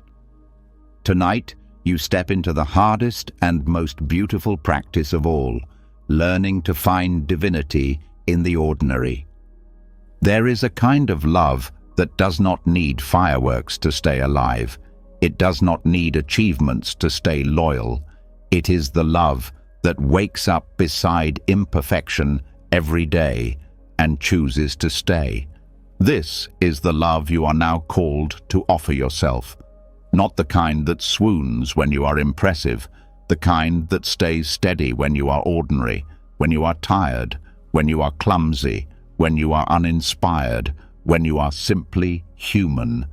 The world around you is obsessed with highlights. Social media is a parade of best moments. Advertisements are a worship of peak experiences. Everywhere you turn, you are told that meaning lives in the extremes, the big achievements, the grand adventures, the picture-perfect milestones. But Buddhism teaches something different. It whispers that the sacred is not hidden in the rare. It is alive in the daily. In the breath you barely notice. In the meal you eat without fanfare. In the laugh that slips out during a quiet conversation. In the way your heart keeps beating even when you are doing nothing extraordinary at all. If you can only love yourself when life feels exciting, you will spend most of your days disconnected from your own heart. Because most of life is not a highlight reel. It is a slow unfolding of tiny, ordinary moments. Brushing your teeth, folding laundry, sitting in traffic, washing dishes, listening to the rain against the window. These are not obstacles to real life. They are real life. And your capacity to love yourself inside them, to see your own worth, not despite their plainness, but inside it, is what determines whether your love is rooted or fleeting. Loving the ordinary means letting go of the addiction to drama. It means stepping off the stage where you perform your worth and stepping into the kitchen where you spill the coffee and burn the toast and still say, "This too is sacred." It means loving yourself not for what you produce, but for simply being, for breathing, for existing, for waking up and living another messy, beautiful day. There is holiness in the boring hours if you know how to look. There is holiness in the awkward pauses, in the repeated routines, in the small choices no one else sees. True self-love blooms when you can look at an unremarkable Tuesday afternoon and still say, "This matters. I matter, even now." The old conditioning will fight you on this. It will whisper that you are wasting your life if you are not constantly achieving. It will hiss that you are falling behind if you are not constantly improving. It will sneer that your worth is shrinking with every unnoticed, unimpressive day. But that voice is lying. The only thing shrinking is your connection to your own spirit every time you believe it. Buddhism teaches that enlightenment is not a grand event reserved for rare saints. It is the ability to see the true nature of reality exactly as it is, not as you wish it to be. It is the ability to find freedom, compassion, and beauty in the middle of dishes and diapers and deadlines. It is the ability to wake up fully inside your own life instead of sleepwalking through it while waiting for something better to begin. You do not become more worthy when life gets exciting. You do not become less worthy when life feels small. Your worth is constant, steady, unshaken by circumstances. Learning to love the ordinary is learning to live from that truth. It also means learning to forgive the awkwardness of being human, the moments when you say the wrong thing, the days when you forget what you meant to remember, the times when you spill, stumble, overreact, misunderstand. These are not failures to be ashamed of. They are signs that you are participating fully in the messy miracle of life. They are signs that you are showing up. Self-love deepens when you can laugh at yourself without cruelty, when you can embrace your own clumsiness without shrinking, when you can stay tender toward yourself even when you are tired, distracted, imperfect. Loving the ordinary is loving the parts of you that never make it into the highlight reel, and recognizing that they are just as sacred as your best moments. It also means dropping the fantasy that real life will begin later. After you reach your goals, after you fix your flaws, after you finally get it right. Real life is happening now, in this imperfect moment, in this imperfect body, in this imperfect mind. If you are always waiting for life to be extraordinary before you give yourself permission to love it, you will miss the only life you ever had. When you practice loving the ordinary, you start noticing how rich it really is. You start feeling the sunlight on your face differently. You start tasting your food more fully. You start hearing the sound of laughter, even your own, as something precious rather than background noise. You start recognizing that you are not a machine meant to optimize every moment. You are a living being meant to experience every moment. And when you fall short, because you will, when you get lost again in chasing the extraordinary, when you forget to notice the sacredness of a simple day, you do not need to scold yourself. You simply come back. You simply breathe. You simply whisper to yourself, "This is enough. I am enough, even now." The more you practice, the less desperate you feel to prove anything. The less you chase applause, the less you fear quiet. The more you feel at home inside your own life, not because it is perfect, but because you have learned to see it as holy. You become the kind of person who walks into a messy kitchen and smiles, who listens to a child's endless story and feels grateful, who watches the rain and feels rich, who folds laundry and feels blessed to have clothes, blessed to have hands that can fold, blessed to have breath moving in and out of a living, breathing body. And you realize something even deeper. Loving the ordinary is not settling. It is awakening. It is stepping fully into the vast, vivid miracle that was always here, hidden in plain sight. You are not wasting your life by living quietly. You are not falling behind by savoring small moments.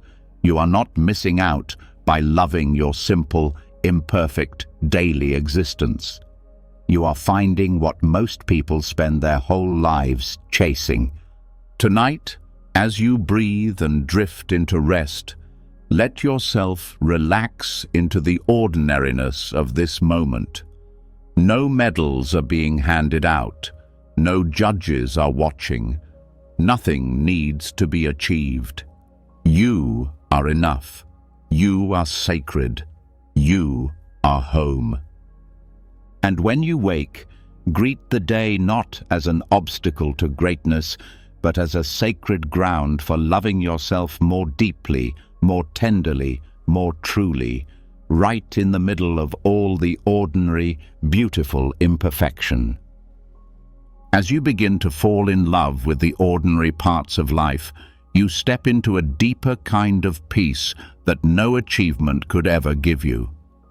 You stop needing to chase moments of validation. You stop waiting for life to look like a dream before you believe you are living it right. But something even more profound starts to stir under the surface when you reach this level of stillness. A quiet, unsettling question begins to rise. Who exactly is the you that you are loving? Is it the collection of achievements, mistakes, stories, labels, or is it something far wider, far freer? Tonight, we take one of the most radical steps of all.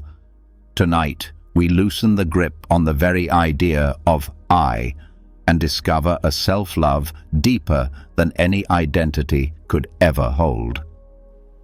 Buddhism teaches that clinging tightly to a fixed sense of self, the idea that you are a permanent, separate, unchanging being is the root of much suffering.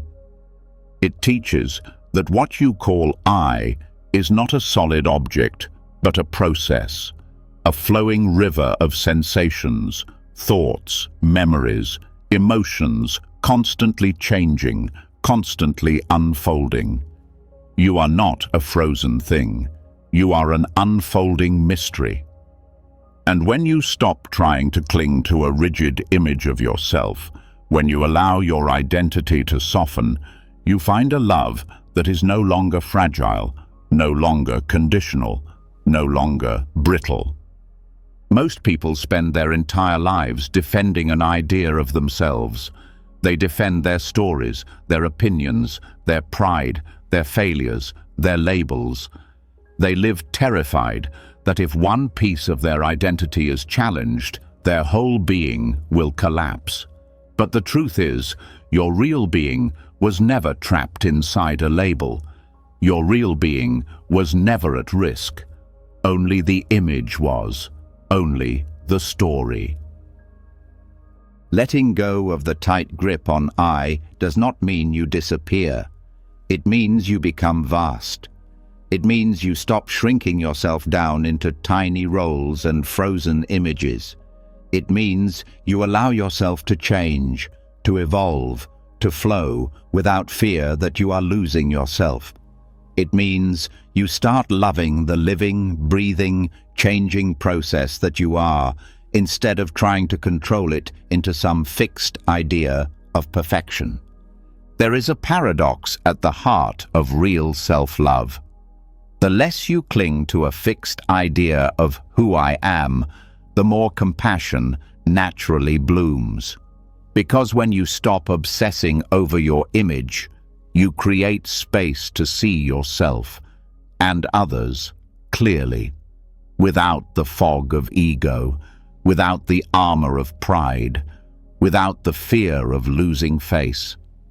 You begin to love not a version of yourself that has to be protected at all costs, but the living reality of yourself, flawed, growing, mysterious, alive.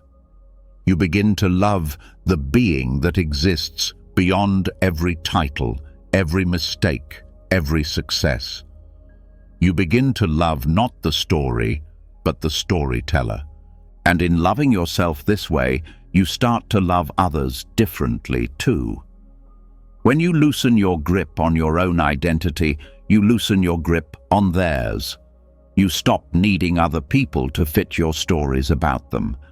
You stop needing them to behave in ways that protect your ego. You see them too as unfolding mysteries, not fixed characters, not enemies or idols, just living beings doing their best. The tightness around identity is often invisible until you start to let it go. You realize how much you have suffered trying to live up to who you thought you were supposed to be. You realize how often you have been trapped by your own need to maintain a certain image. The successful one, the strong one, the good one, the broken one, the victim, the hero. Whatever mask you were handed or built for yourself, it weighs heavily when you forget that it is only a mask. When you breathe into the truth that you are not a fixed thing, but a living process, you allow yourself to be free. Free to change, free to fail and rise again, free to hold contradictions, free to outgrow old stories, free to belong to the river of life instead of clinging to a rock and calling it me. And in that freedom, self-love stops being something you have to achieve. It becomes something you live inside. It becomes the natural outflow of living without constant self-attack, without constant defense, without constant fear that you will be erased if you let yourself evolve. You realize you can love yourself when you are kind and when you are impatient. You can love yourself when you are clear and when you are confused. You can love yourself when you are courageous and when you are terrified. Because none of these states define you. They are weather passing through the vast sky of your being. The sky does not reject the storm. It holds it. The sky does not cling to the sunshine. It holds that too. You are the sky. You are not the storm. You are not the sunshine. You are the vastness that holds it all. Letting go of the rigid I also releases the endless pressure to be consistent in a way that kills real growth. Life is not consistent. Healing is not linear. Awakening is not a straight line. When you allow yourself to be inconsistent, to be tender one day and tough the next, to be certain one moment and lost the next, you are not failing. You are living. You are breathing. You are becoming. And as you allow yourself to soften, you find that compassion rises more easily, not just for yourself, but for all beings. You realize that everyone is carrying a process, not a finished product. Everyone is more complex than the labels you once pinned to them. Everyone is more vulnerable, more mysterious, more sacred than the small boxes you tried to fit them into. Letting go of I is not erasing your individuality. It is embracing your reality. It is recognizing that your true self is not a thing you can define or protect. It is a living current, ever moving, ever renewing, impossible to pin down, and all the more beautiful because of it. Tonight, as you breathe into rest, let yourself loosen the grip. Loosen the grip on the story of who you think you have to be. Loosen the grip on the fear that you are not enough. Loosen the grip on the old images that no longer fit. Feel the freedom in being something vaster, something softer, something alive. You are not just the mistakes you made. You are not just the victories you won. You are not just the roles you played. You are not even just the body you inhabit. You are the spaciousness within which all these things rise and fall.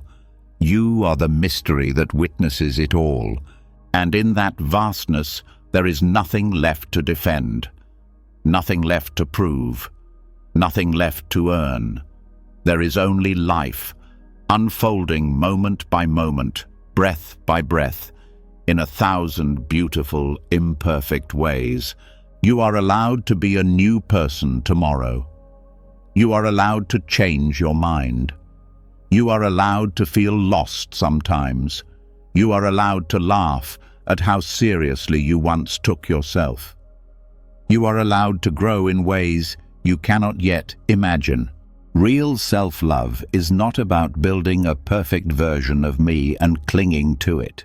It is about living with such compassion, such spaciousness, that every version of yourself is welcome.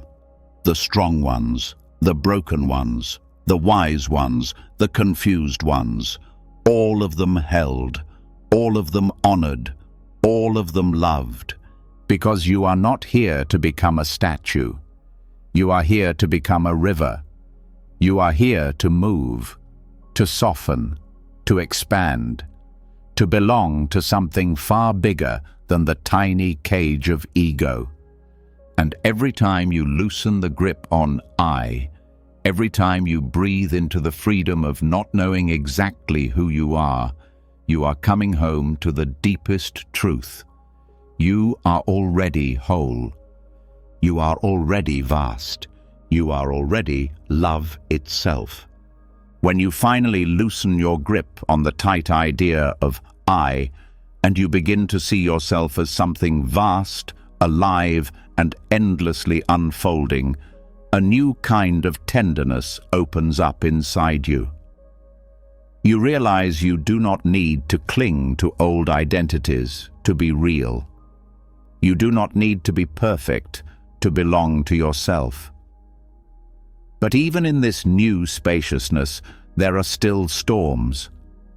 There are still days when the emotional weather turns violent, when anger, sadness, jealousy, fear rush in like a flood, threatening to drown the small, tender peace you have been building. It is here, in these raw moments, when you feel most unlovable, that the real test of self-love begins. Tonight, we walk into the heart of the emotional storm, not to fight it, not to flee from it, but to befriend it. Everyone has parts of themselves they would rather hide. The anger that lashes out before you can catch it. The sadness that drags you under when you least expect it. The jealousy that burns even when you know it makes no sense. The fear that clutches at your throat when you thought you had already grown past it. These moments feel like failures. They feel like proof that you are still broken. But they are not failures. They are invitations. Invitations to practice a love that does not flinch. A love that does not abandon. Most people are taught to love themselves only when they are calm, happy, gracious, when they are smiling, achieving, pleasing. But Buddhism teaches that true compassion is unconditional. It is not reserved for the moments when you are tidy and presentable. It is offered most fiercely when you are messy, raw, and raging inside. The heart that can stay open to itself during an emotional storm is a heart that has tasted real freedom. When a storm of emotion rises, the first instinct is often to panic, to shame yourself for feeling it, to stuff it down or explode outward, to distance yourself from it with judgment. But there is another way, the way of the compassionate witness you have already begun to cultivate, the way of the tender warrior who sits with the raging winds and does not flee. When anger rises, you do not have to become it. You do not have to push it away either. You can breathe with it. You can say quietly inside, "Anger is here. I will stay." When grief surges through your chest like a tidal wave, you do not have to drown. You do not have to suppress it. You can say, "Sadness is visiting. I will make space for it." When jealousy, envy, fear, loneliness grab hold of your heart, you can say, "This too is part of being human. I will not turn away."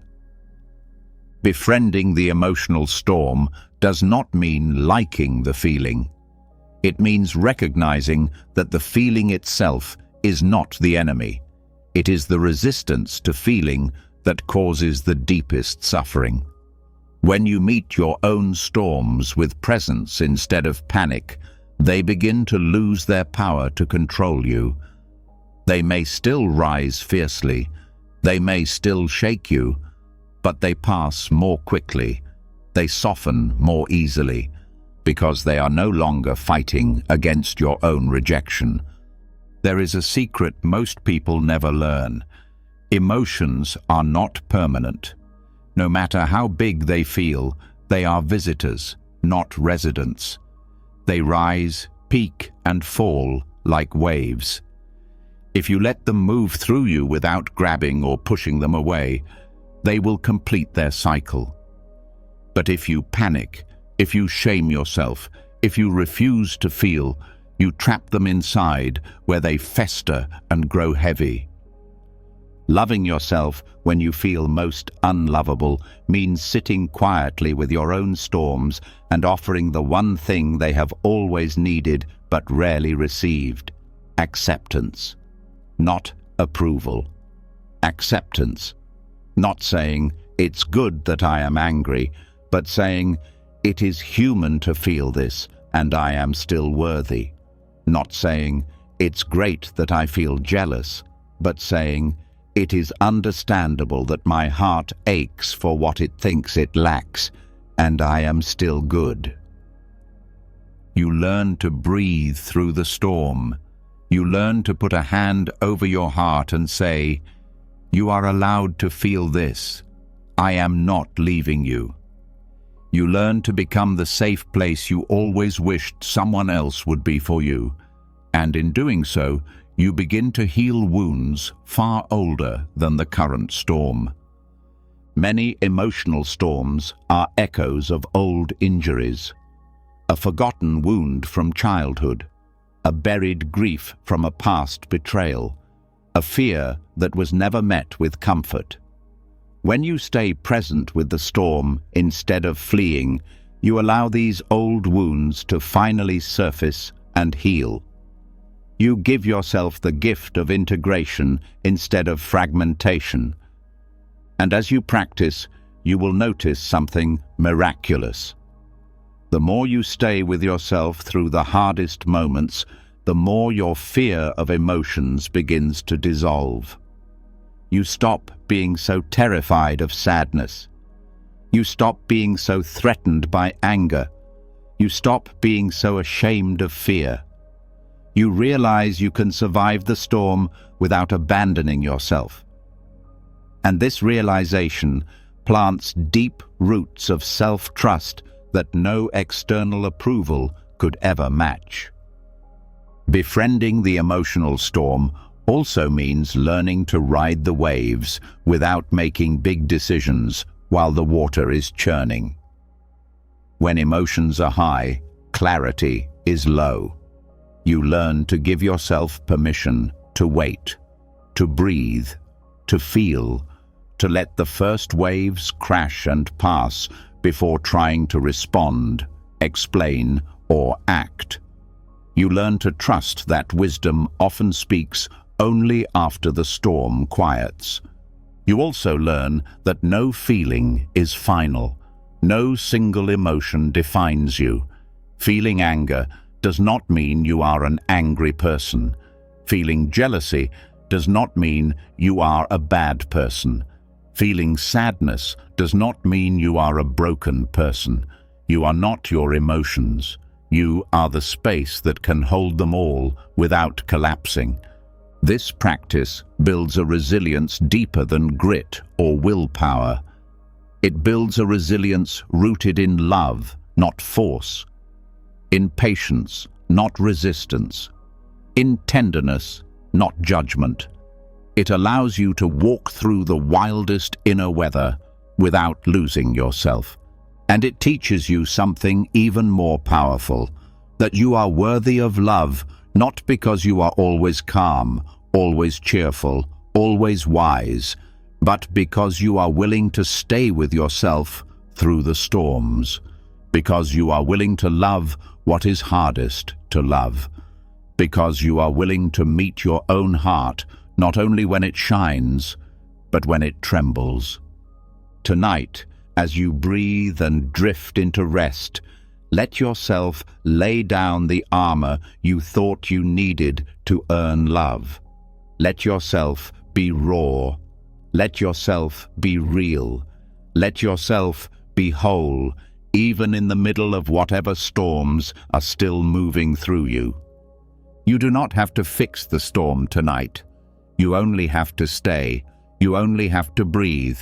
You only have to whisper to yourself again and again, even now, especially now, I am worthy of love.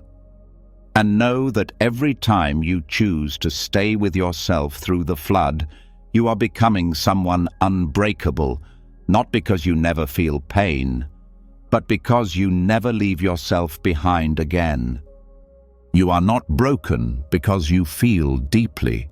You are beautiful because you dare to stay present with all of it. You are not failing because you struggle.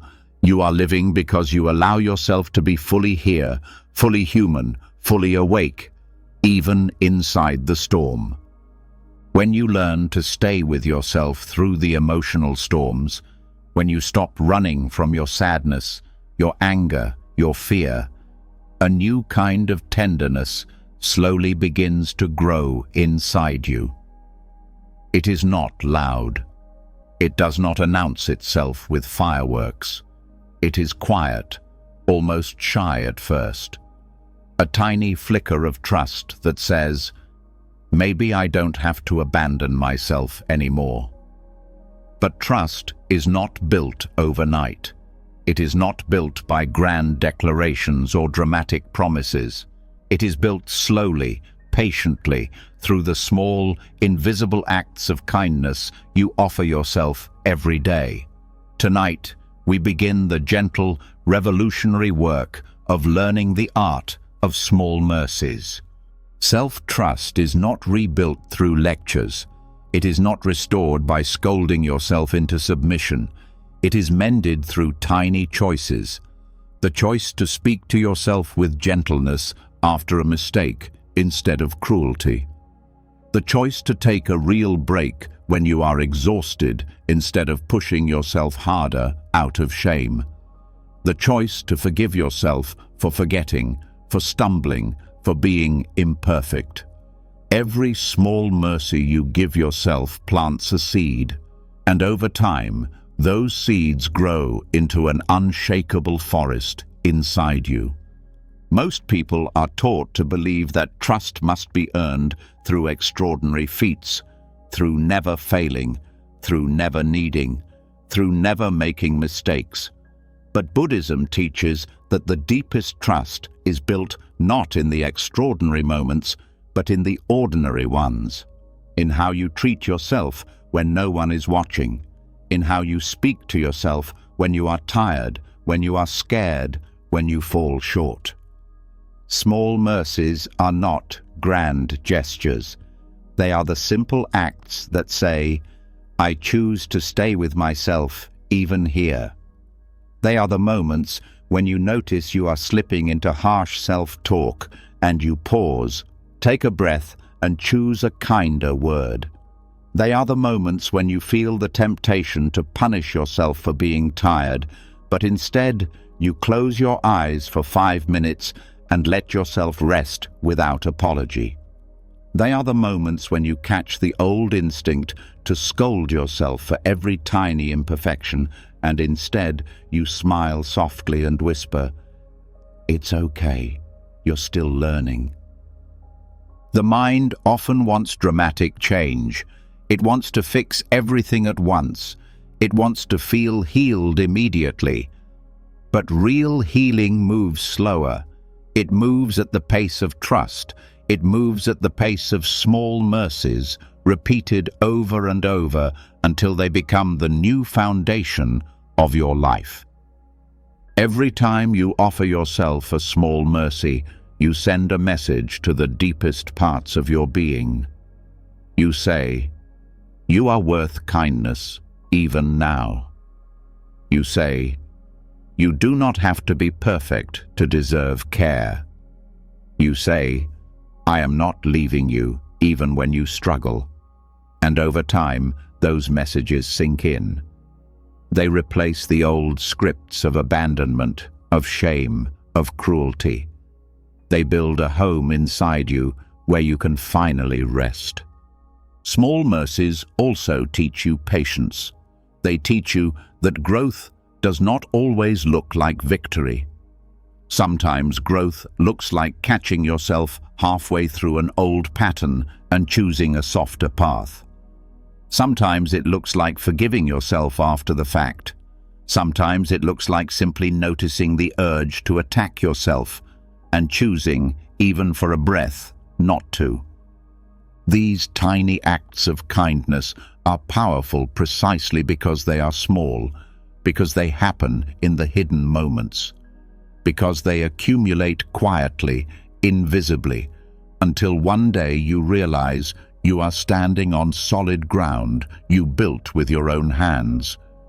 And the beautiful thing about small mercies is that they do not require you to feel ready. You do not have to wait until you believe you are worthy. You do not have to wait until you feel confident.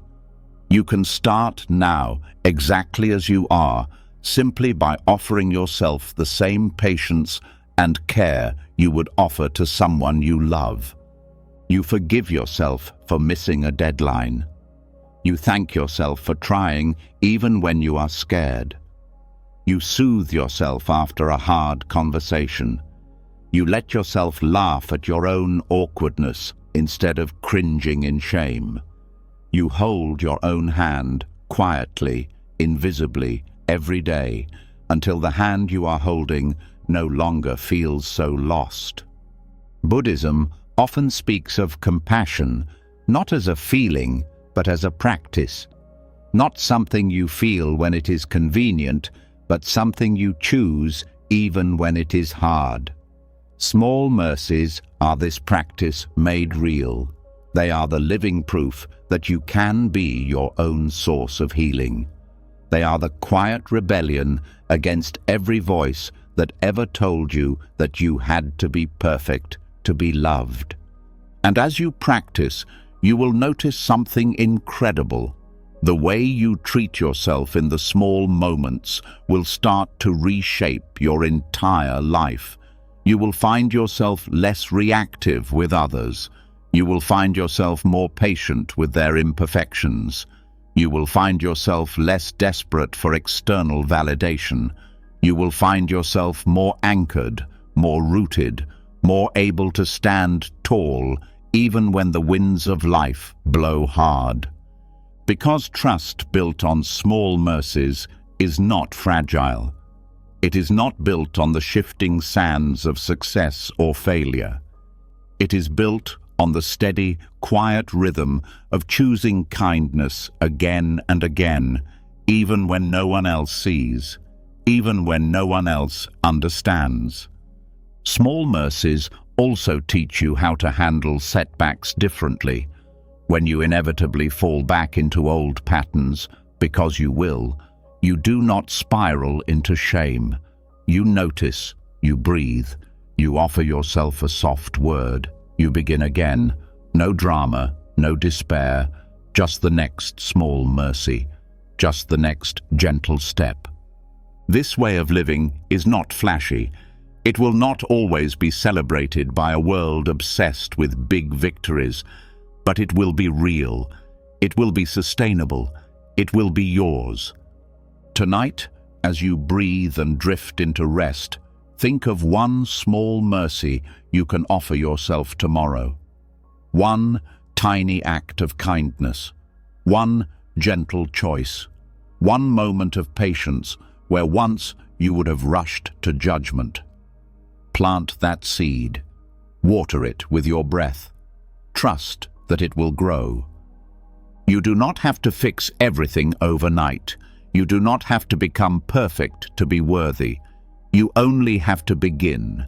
You only have to be willing to offer yourself the smallest kindness and trust that over time, those small mercies will build a life of great, unshakable love. You are not too broken to heal. You are not too late to start. You are not too far gone to return. You are always only one small mercy away from beginning again. As you begin to rebuild trust through small mercies, as you offer yourself steady kindness even in the invisible corners of your days, you start to feel something new rising quietly inside you. A subtle shift, a readiness not to just survive yourself, but to nourish yourself. A readiness to not only sit in patience, but to move with love. But here, a deeper question appears, one that has tangled many hearts for a long time. How do you move forward? How do you grow without falling back into the old cycle of self-punishment? How do you choose effort without turning it into violence against your own soul? Tonight, you will find the answer, hidden where few people ever think to look. Effort as devotion, not as force. There is a way of moving through life that feels like dragging chains behind you. Every step is heavy. Every task feels like punishment. Every improvement feels like a desperate attempt to outrun your own unworthiness. This is the way most people are taught to live. Work harder, try harder, fix yourself harder. as if life itself were a courtroom and you are always on trial. But Buddhism teaches something different. It teaches the middle way, the path that avoids the extremes of laziness and self-cruelty, the path that honors effort, not as a sentence handed down by some invisible judge, but as a sacred offering. Effort, when rooted in love, is not punishment. It is prayer. It is devotion. It is an act of tenderness toward your own spirit. When you brush your teeth with care, when you nourish your body with food that makes you feel alive, when you stretch your body even when you are tired, when you step outside for fresh air, even when the bed is calling you back, these are not acts of self-control for the sake of control. They are small daily rituals of devotion. They say, I am worth the effort. My life is worth tending. Working for your own happiness without force means shifting the reason you act. You do not move because you hate yourself. You move because you love yourself enough to want better. You do not change because you are ashamed of who you are. You change because you are honoring the sacredness already inside you. And this shift changes everything. When effort is rooted in punishment, it burns you out. It drains your soul. It turns every task into a battlefield. It turns every mistake into a reason to lash yourself. But when effort is rooted in love, it nourishes you. It fills your heart. It turns even the simplest acts into songs of care. You learn to ask a different question. Not, how can I fix myself? But, how can I care for myself more deeply? Not, how can I force myself to be better? But, how can I honor the life blooming inside me? Effort rooted in love is not frantic. It is steady. It is patient. It trusts that growth will come if you keep planting, watering, tending, not because you are chasing worthiness, but because you are tending a garden that was already precious the moment you were born. And this kind of effort creates a different relationship with discipline. Discipline is no longer a weapon you use against yourself. It becomes a form of loyalty to your own joy, a way of clearing space for the life you want to live, a way of honoring the dreams that live inside you, not because you need them to prove your value, but because they are beautiful in their own right. You also stop measuring your worth by how productive you are. You realize that sometimes the most loving effort is resting when you need to rest. Sometimes it is saying no when your old patterns would have said yes. Sometimes it is choosing slowness when the world demands speed.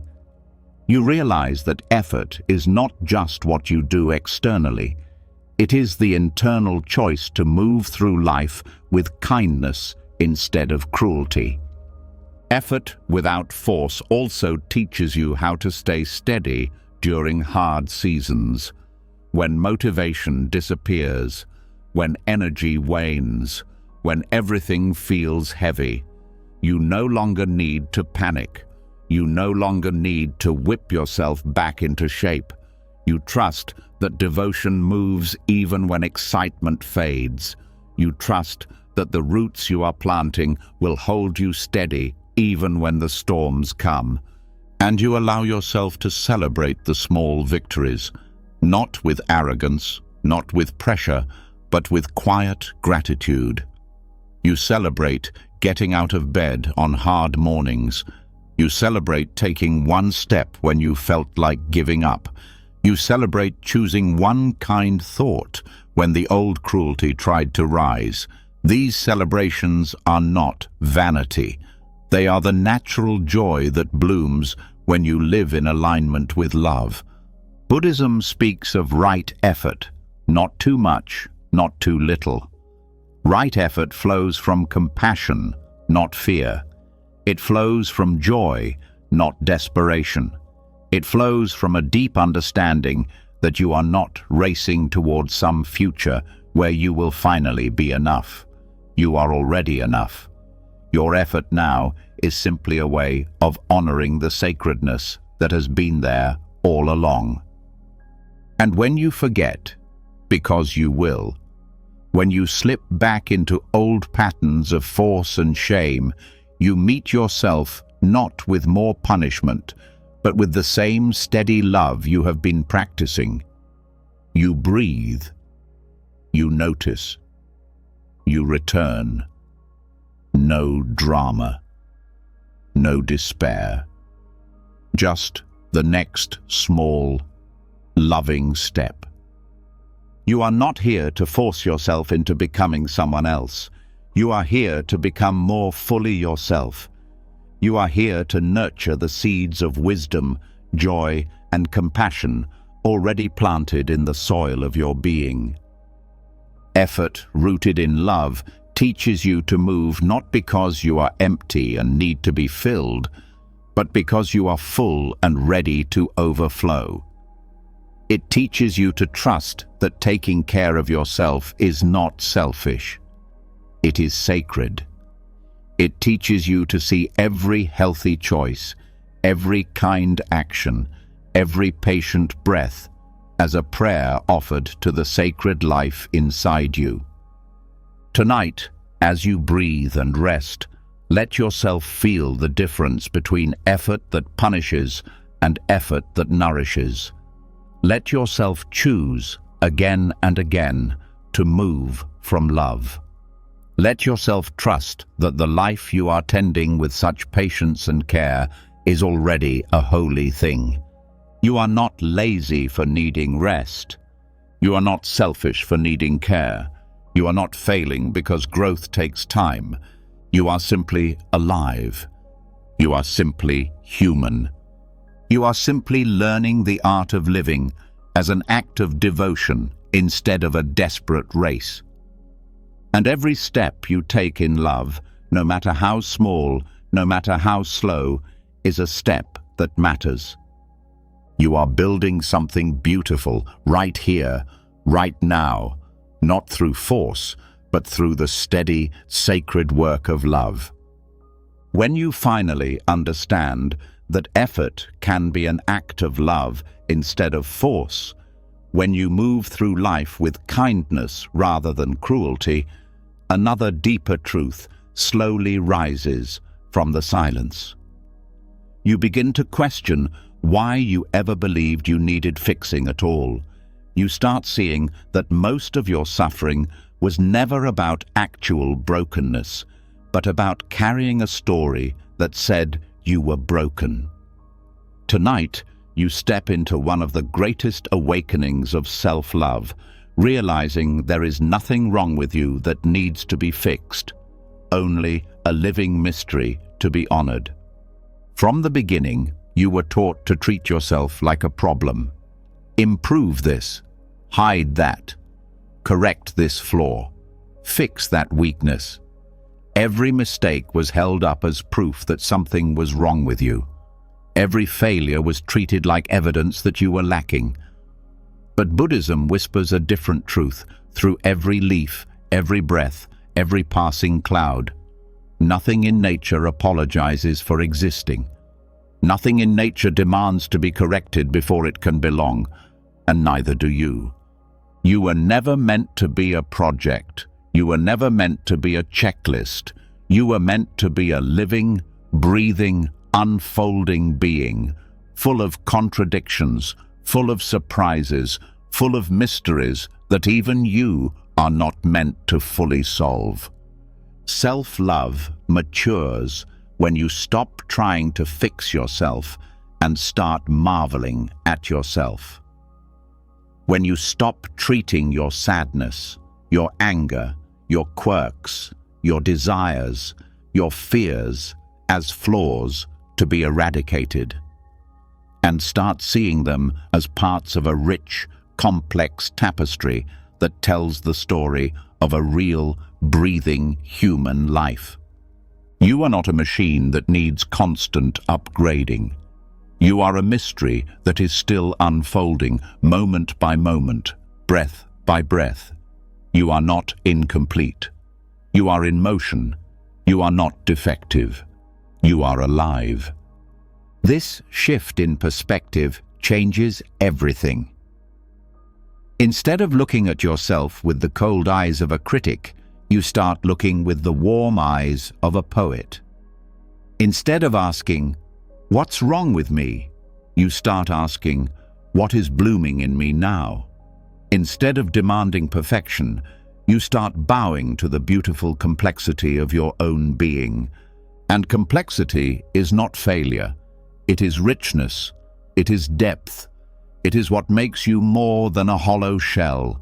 It is what makes you capable of compassion, of joy, of sorrow, of awe. The desire to fix yourself often comes from fear. Fear that you will be unloved if you are not perfect. Fear that you will be abandoned if you show your whole self. Fear that you are somehow too much or not enough. But the truth is, the parts of you that feel messy, complicated, even chaotic, they are not barriers to love. They are bridges. They are the ways life itself expresses through you in all its imperfect beauty. When you stop trying to fix what isn't broken, you also free yourself from the endless cycle of self-improvement addiction. The cycle that says, just one more course, one more diet, one more achievement, and then I'll finally be worthy. You realize you can still grow, still evolve, still reach for dreams, but not because you are lacking, because you are full, because growth is a natural, joyful part of being alive, not a desperate scramble to earn your own existence. Marveling at your own mystery means learning to sit with yourself without demanding that you make sense all the time. It means allowing yourself to be confused sometimes, to be in between, to be messy, to be unfinished. It means allowing questions to live inside you without rushing to find answers. It also means honoring your contradictions. You can be strong and vulnerable. You can be wise and still learning. You can be confident and uncertain, joyful and grieving, loving and scared, sometimes all in the same hour. These contradictions do not mean you are broken. They mean you are human. They mean you are alive at the intersection of countless forces, histories, dreams, and unknowns. Buddhism teaches that clinging to fixed ideas about ourselves creates suffering. When you demand that you always be the strong one, the good one, the healed one, you set yourself up to fall into shame the moment you feel weak, messy, or confused. But when you allow yourself to be a living mystery, you create space for all of it. You create space to be real instead of perfect. And you start to notice something profound. The parts of you you thought made you unworthy are often the very parts that make you whole. Your tenderness, your sensitivity, your questions, your doubts, your passions, even your mistakes, especially your mistakes, carry seeds of wisdom you could never have found by staying safe and polished. When you treat yourself as a living mystery instead of a broken project, you also start to treat others differently. You stop trying to fix them. You stop expecting them to fit neatly into your ideas. You give them the same spaciousness you are learning to give yourself. And relationships become deeper, softer, more alive. This way of living requires humility. It requires admitting that you will never fully figure yourself out. You will never master life. You will never reach a final, frozen state of having it all together. And that is not a tragedy. It is a relief. It is an invitation to keep showing up with curiosity instead of shame. Every day, you are a new version of yourself. Every breath you take is an entrance into a slightly different world. There is no finish line. There is only this unfolding, this living dance of becoming and unbecoming and becoming again. Tonight, as you breathe and rest, let yourself feel the freedom in not having to fix yourself. Let yourself relax into the sacred truth that you were never broken. Let yourself marvel at your own breath, your own heartbeat, your own being, not because you have perfected yourself, but because you are here, you are alive, you are a mystery worthy of reverence. You are not a puzzle to be solved. You are not a mess to be cleaned up. You are not a mistake to be corrected. You are a living, breathing wonder. You are a moving river of life. You are an unfolding story too vast for any single label to contain. And the more you love yourself as you are, complex, unfinished, beautifully alive, the more you become exactly what you were always meant to be. Not perfect, not fixed, but gloriously whole. When you stop seeing yourself as a project to fix and start honoring yourself as a living mystery, something changes in the air around you. You stop fighting the tides within. You stop apologizing for the fact that you are still unfolding. But even with this deep inner shift, the world outside often remains harsh. People will still misunderstand you. Systems will still try to define you. Life will still throw its storms across your path. In these moments, self-love is no longer just a feeling. It becomes a necessity. It becomes the building of something unshakable inside you. Tonight, you begin one of the most powerful and lasting practices, becoming your own refuge. There comes a time when waiting for the world to be safe is no longer an option. Waiting for perfect acceptance from others, waiting for unconditional love from systems that were never built for your wholeness. All of it is a waiting game that ends only in heartbreak. Buddhism teaches that the ultimate refuge is not found outside. It is found within. It is the quiet, unbreakable sanctuary you build inside your own heart, where no storm can reach, where no rejection can evict you, where no external chaos can destroy your belonging. Building this refuge does not happen by accident. It happens through choice, through practice, through 1,000 small acts of loyalty to yourself when everything outside tells you to run, to shrink, to betray your own spirit.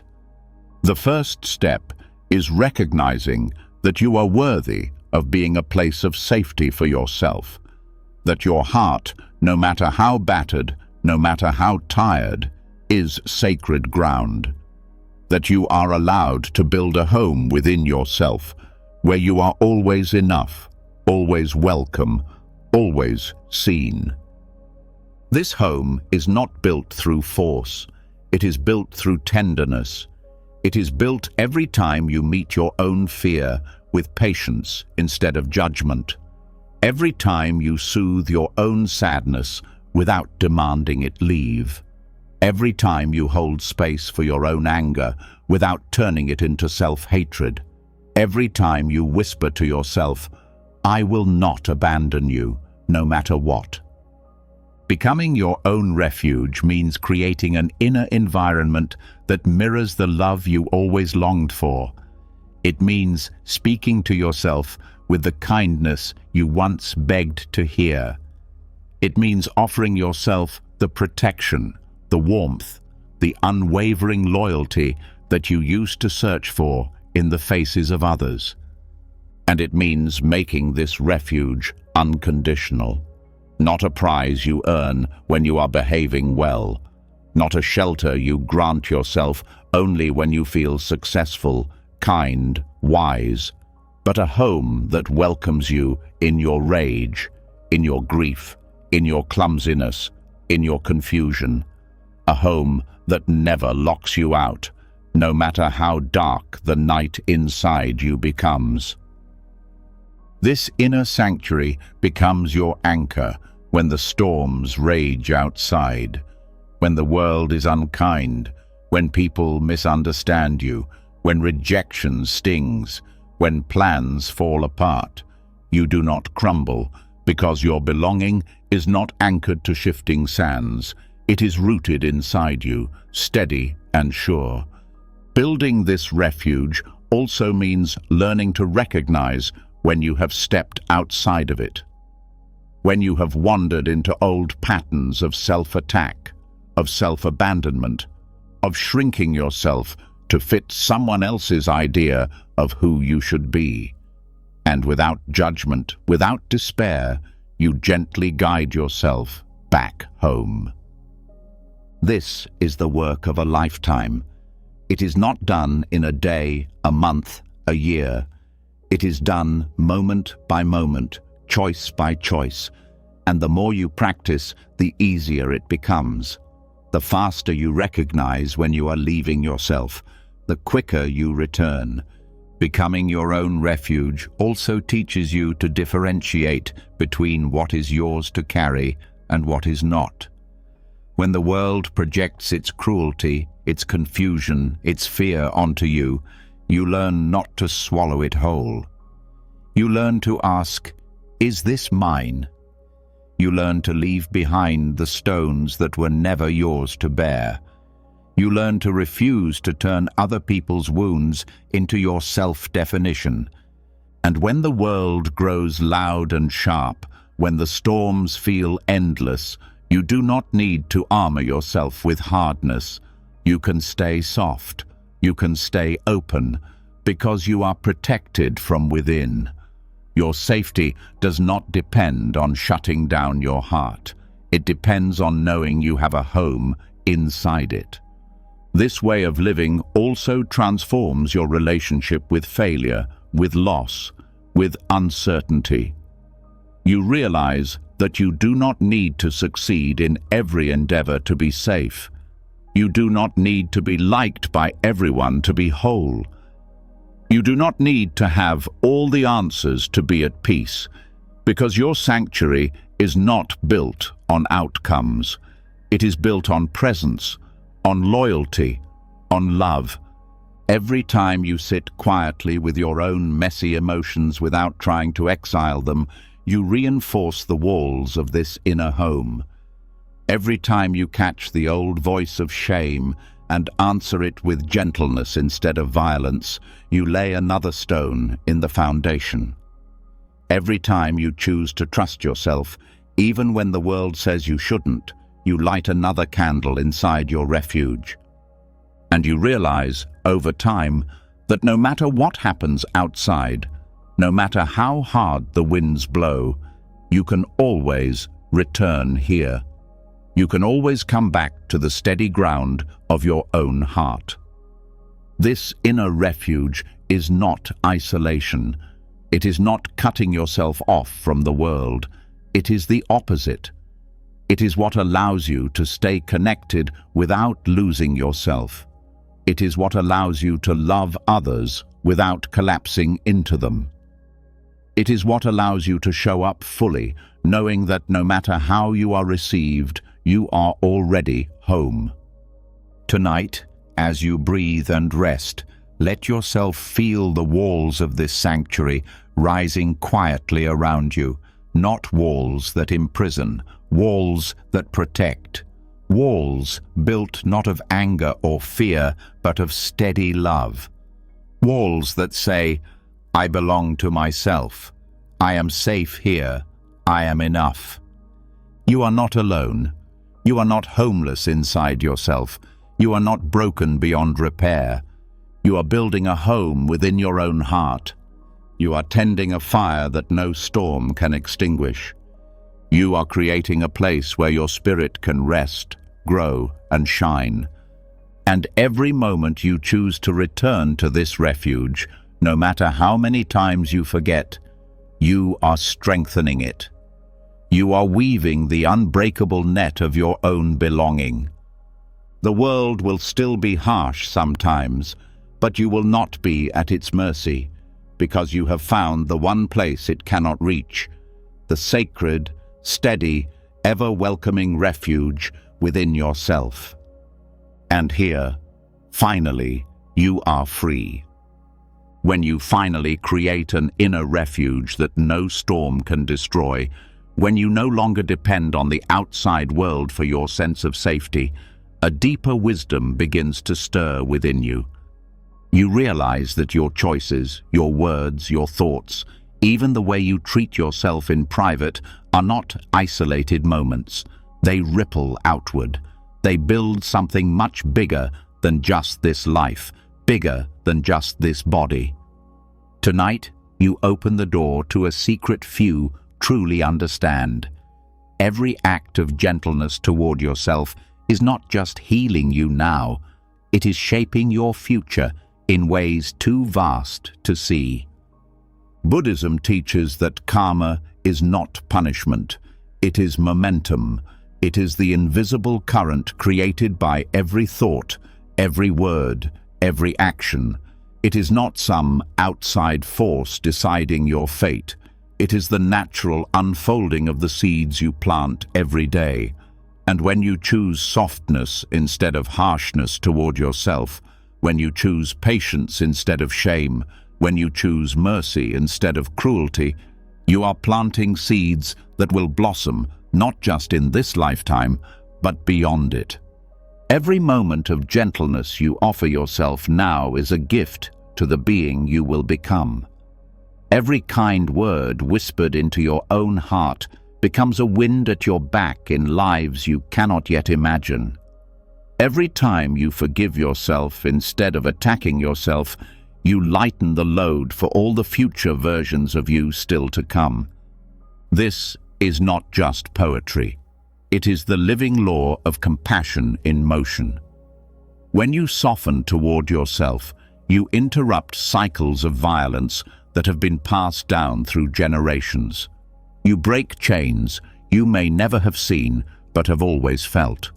You create a new path where cruelty is not the default, where tenderness is the air you breathe. And the most powerful thing is, this transformation does not depend on perfection. It does not require you to never feel anger, never make mistakes, never stumble. It asks only this, that when you stumble, you choose to reach for gentleness, that when you fall, you choose to meet yourself with a hand extended in kindness, not a fist of judgment. Every time you make that choice, even if your voice is shaking, even if your hands are trembling, you are building something sacred. You are teaching your own soul a different way to exist, a way where fear is not the master, a way where shame is not the currency, a way where love, steady and quiet, carries you forward. And this choice, repeated over and over, begins to carve new grooves in your heart, new pathways in your mind, new patterns in your soul, pathways that make it easier in the future to choose love again, to choose patience again, to choose compassion again. Softness is not weakness. Softness is strength that does not need to scream to be real.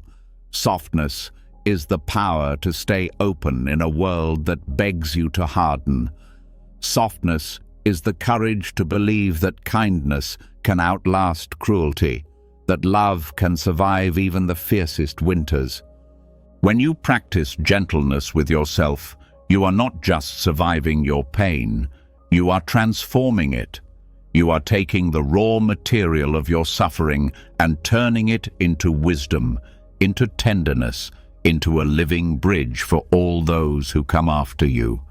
And yes, even on the days when you forget, when you fall back into old harshness, when you speak sharply to yourself, when you close the door of your heart in fear, even then, the choice to notice, to breathe, to soften again, continues the work. There is no failure that can undo the seeds you are planting. There is only the next breath, the next small mercy, the next return to love. Buddhism teaches that future lives are shaped not by some distant judge tallying your deeds, but by the habits of heart and mind you nurture now. The being you will become will inherit the fields you are planting today, and when you plant fields of gentleness, you are sending a blessing into the future, a blessing so wide it touches lives you will never see, hearts you will never know. The karma of gentleness also shapes the present in ways too subtle for the eyes, but too powerful for the heart to miss. You begin to walk differently. You begin to speak differently. You begin to listen differently. The people around you feel it, even if they cannot name it. They feel the softness in your presence. They feel the safety in your gaze. They feel the quiet invitation to put down their own armor, to breathe deeper, to trust a little more. And slowly, the world around you begins to change.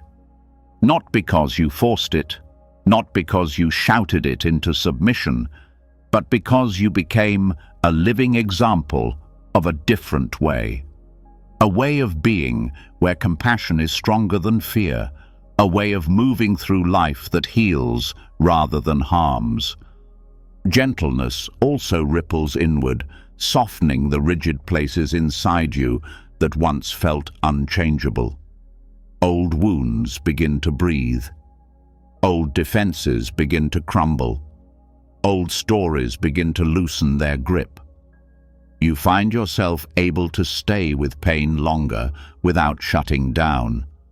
You find yourself able to sit with joy longer without feeling guilty. You find yourself able to be with yourself exactly as you are without needing to escape. And this is how lifetimes change, not through grand declarations, not through desperate striving, but through the quiet, steady rhythm of meeting yourself again and again with open hands, open arms, open heart. Tonight, as you breathe and drift into rest, let yourself feel the weight and the wonder of what you are doing. You are not just healing your own life. You are healing generations. You are healing futures. You are weaving a fabric of compassion that will outlast every storm, every sorrow, every ending. You are planting forests of kindness that will shelter beings you have never met. You are lighting lanterns of mercy that will guide hearts you will never know. You are building bridges of love that will carry souls across oceans of fear and loneliness. And you are doing it not by being perfect, but by being willing, by being present, by being tender in moments when harshness would be easier. This is the karma of gentleness. This is the legacy you are creating, breath by breath, choice by choice, mercy by mercy. You are stronger than you know. You are softer than you fear. You are shaping futures with every quiet act of love you offer yourself. And even when you cannot see it, even when you doubt it, even when the world outside seems unchanged, trust that nothing is wasted. Trust that every moment of gentleness echoes further than you can imagine. Because love, once set in motion, never dies.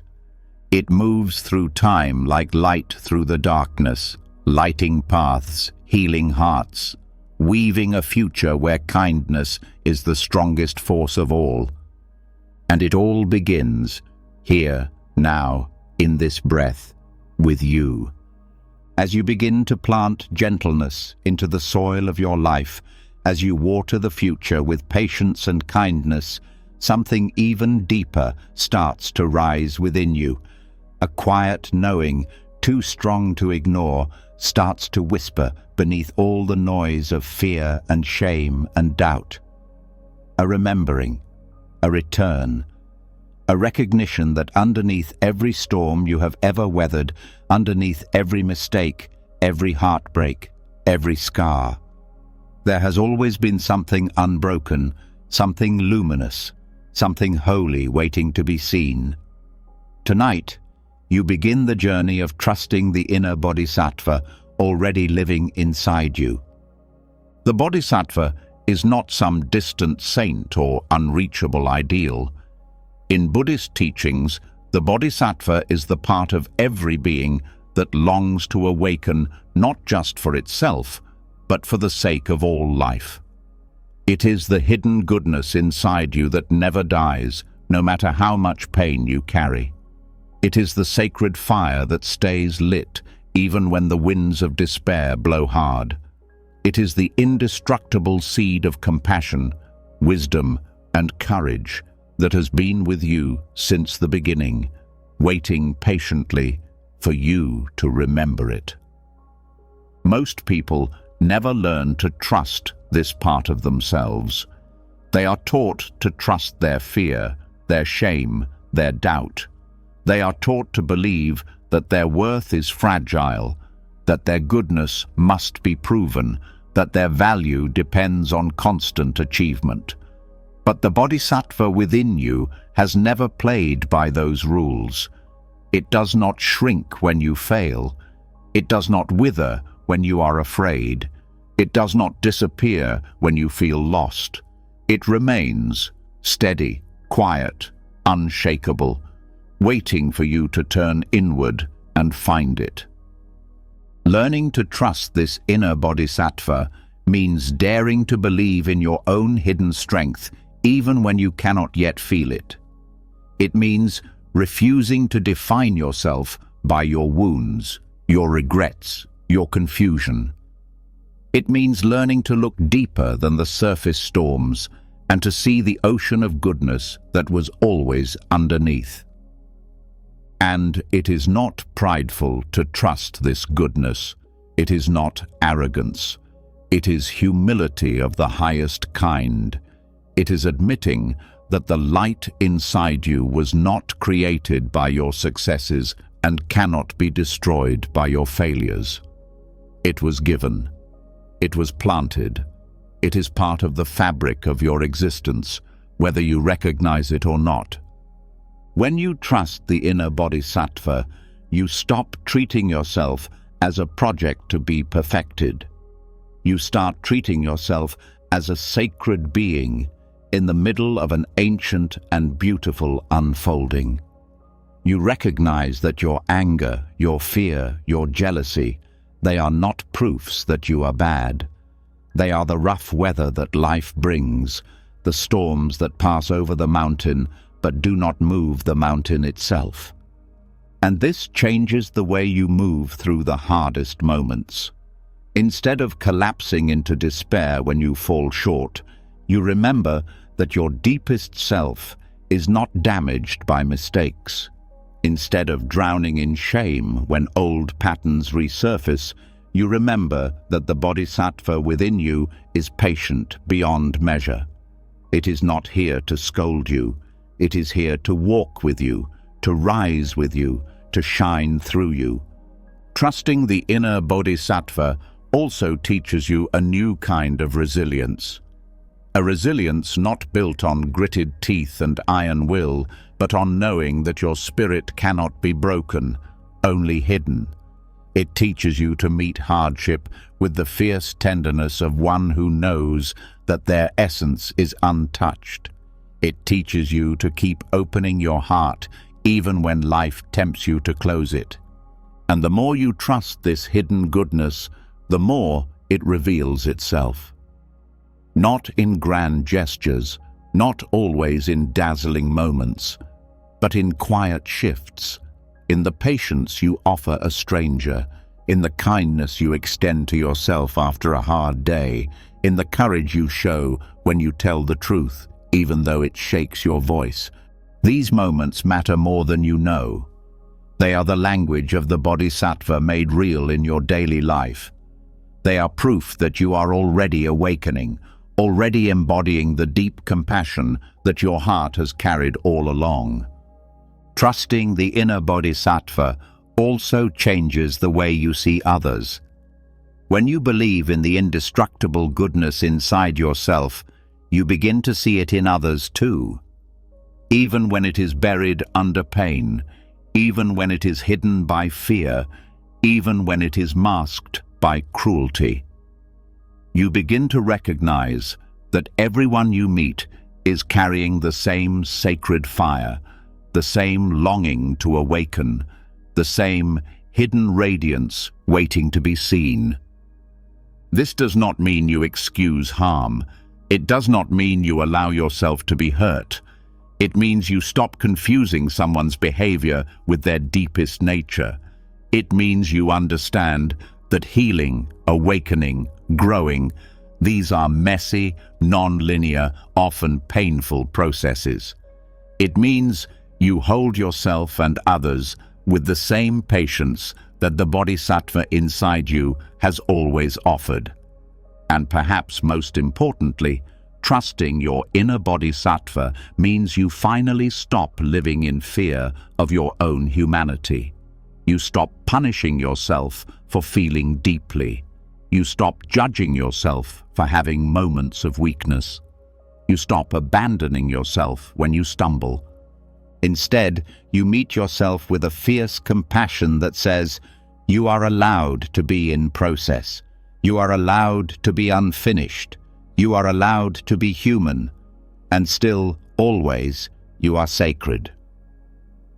Tonight, as you breathe and let your body rest, place your hands over your heart and know this: beneath the noise, beneath the fear, beneath the self-doubt, your Bodhisattva nature is alive, waiting, shining, steady. You do not have to earn it. You do not have to deserve it. You do not have to prove it. You only have to trust it. You only have to remember. You only have to return, breath by breath, to the indestructible goodness that was never lost. And the more you trust it, the more you become it. The more you believe in it, the more you embody it. The more you live from it, the more you awaken it in the world around you. You are not broken. You are not too far gone. You are not beyond redemption. You are, and have always been, a living flame of compassion. You are, and have always been, a carrier of light. You are, and have always been, a bodhisattva in the making. Trust it. Breathe it. Become it. When you finally begin trusting the hidden goodness inside you, when you start recognizing the unbreakable bodhisattva light beneath all your fear and pain, something extraordinary shifts. You stop trying so hard to become someone else. You stop confusing your wounds with your worth. But there is still one deeper freedom waiting, one final chain that keeps many people trapped in cycles of shame. Tonight, you step into one of the most liberating truths Buddhism offers. You are not your flaws, because in the deepest view, there is no fixed you at all. Tonight, you learn how to love yourself through the eyes of emptiness. In Buddhist teaching, emptiness does not mean nothingness. It means freedom from rigid identity. It means recognizing that everything you think of as self, every story, every label, every flaw, every success, is not a solid thing. It is a flowing, changing, interdependent process. You are not trapped inside a broken statue. You are a river. You are a song in motion. You are not frozen inside your mistakes. You are something far wider than any single moment. When you see yourself through the eyes of emptiness, You stop identifying so tightly with your flaws. You stop saying, "I am a failure. I am broken. I am unworthy." You begin to see that mistakes, struggles, fears, they arise and pass through you like weather, but they are not who you are. They are visitors. They are temporary conditions, not permanent verdicts. And this realization is not cold or distant. It is one of the most compassionate gifts you can offer yourself. Because when you realize you are not your fear, you can hold your fear with tenderness instead of shame. When you realize you are not your anger, you can meet your anger with curiosity instead of self-hatred. When you realize you are not your sadness, you can sit beside your sadness like a friend without drowning in it. Seeing yourself through the eyes of emptiness means letting go of the desperate need to fix, to polish, to prove. It means resting in the vastness of your own being, knowing that no single emotion, no single thought, no single mistake can define the whole of you. And it changes how you move through life. When you no longer see yourself as a fixed thing, you allow yourself to evolve. You allow yourself to forgive. You allow yourself to begin again, not just once, but endlessly, as many times as needed. You realize that you are not stuck in any moment forever. You are flowing forward, breath by breath, into new possibilities. This understanding also teaches you a gentler relationship with the past. You no longer need to carry your old failures like stones strapped to your back. You no longer need to define yourself by the worst things you have ever done, or the worst things that were ever done to you. You see that those moments were real, they mattered, they shaped you, but they do not imprison you.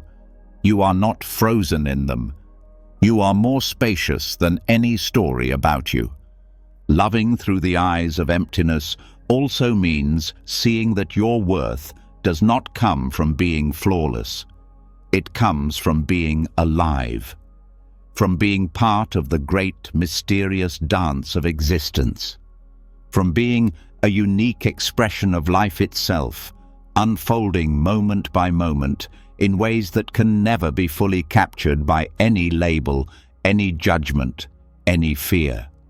And it is not just your flaws that loosen their grip when you see through emptiness. Your successes, your strengths, your pride, all of it is seen with softer eyes. You do not cling to them as proof that you are good enough. You simply bow to them as passing expressions of life moving through you. Beautiful, yes. Worth celebrating, yes. But not the source of your worth. This kind of love is wide. It is not fragile. It is not based on how well you perform or how perfectly you heal. It is based on recognizing that underneath every high and every low, you are already whole. You are already vast. You are already free. And this vision brings deep peace. Because you no longer have to spend your life desperately trying to hold on to success or run away from failure. You no longer have to fear every mistake as a threat to your existence. You can meet life as it comes with an open heart, knowing that whatever rises and falls, your deepest being remains untouched. Tonight, as you breathe and let yourself rest, allow this truth to sink deeper. You are not your flaws. You are not your fears. You are not your failures. You are the space within which all these things arise and pass away. You are not the storm. You are the sky that holds the storm. You are not the wound. You are the vastness that contains the healing. You are not the sadness. You are the breath that stays steady underneath the waves. And when you love yourself through the eyes of emptiness, you stop needing to be perfect to be worthy of love. You see that you were always more than your best day, more than your worst day, more than any day. You are not broken trying to become whole. You are whole learning how to remember yourself. You are not lost trying to be found. You are found learning how to walk through the world with softer eyes. And every time you return to this knowing, you heal not just yourself, but the world around you. Because a heart that knows its own vastness cannot help but see that same vastness in others. A heart that sees its own freedom cannot help but wish that freedom for all beings. You are not too much. You are not too little. You are not wrong for being exactly who you are. You are a living expression of emptiness, dancing itself into form. You are a river moving through 1,000 changing landscapes. You are a note in the endless song of the universe, and you are beautiful even when you cannot see it. You are worthy even when you cannot feel it. You are love even when you forget it. Breathe into this vastness tonight. Rest inside it. Trust it. You are free. You were always free. When you begin to love yourself through the eyes of emptiness, when you stop believing that any flaw or failure can define you, a vast freedom opens before you. You start to breathe differently. You start to live differently. But even then, there is often one lingering voice that tries to pull you back into old prisons. The inner critic. The voice that tries to shrink you, scold you, shame you into smallness. Tonight, you are going to meet that voice in a way few ever think to try, not with war, not with endless arguments, but with something far more powerful, laughter. The inner critic survives by being taken seriously. It feeds on your fear, your guilt, your belief that its harsh words are the truth. It stands tall because you shrink before it. But laughter cuts its power at the root. Laughter deflates it. Laughter shows that you see the game and you are no longer playing. You have been taught to fear the voice that says, "You're not enough. You'll never change. You're too broken," as if it were some wise authority. But what if it's more like a grumpy old clown who forgot it's wearing face paint? What if instead of bowing to it, you chuckled gently and said, "Thanks for your opinion, but I'm busy living my life"? Introducing humor and lightheartedness is not about mocking yourself cruelly. It is about seeing the ridiculousness of expecting yourself to be perfect. It is about recognizing the absurdity of believing that one bad day erases your worth. It is about stepping back far enough to realize that the inner critic is often just an outdated recording, playing fears that don't even fit who you are anymore.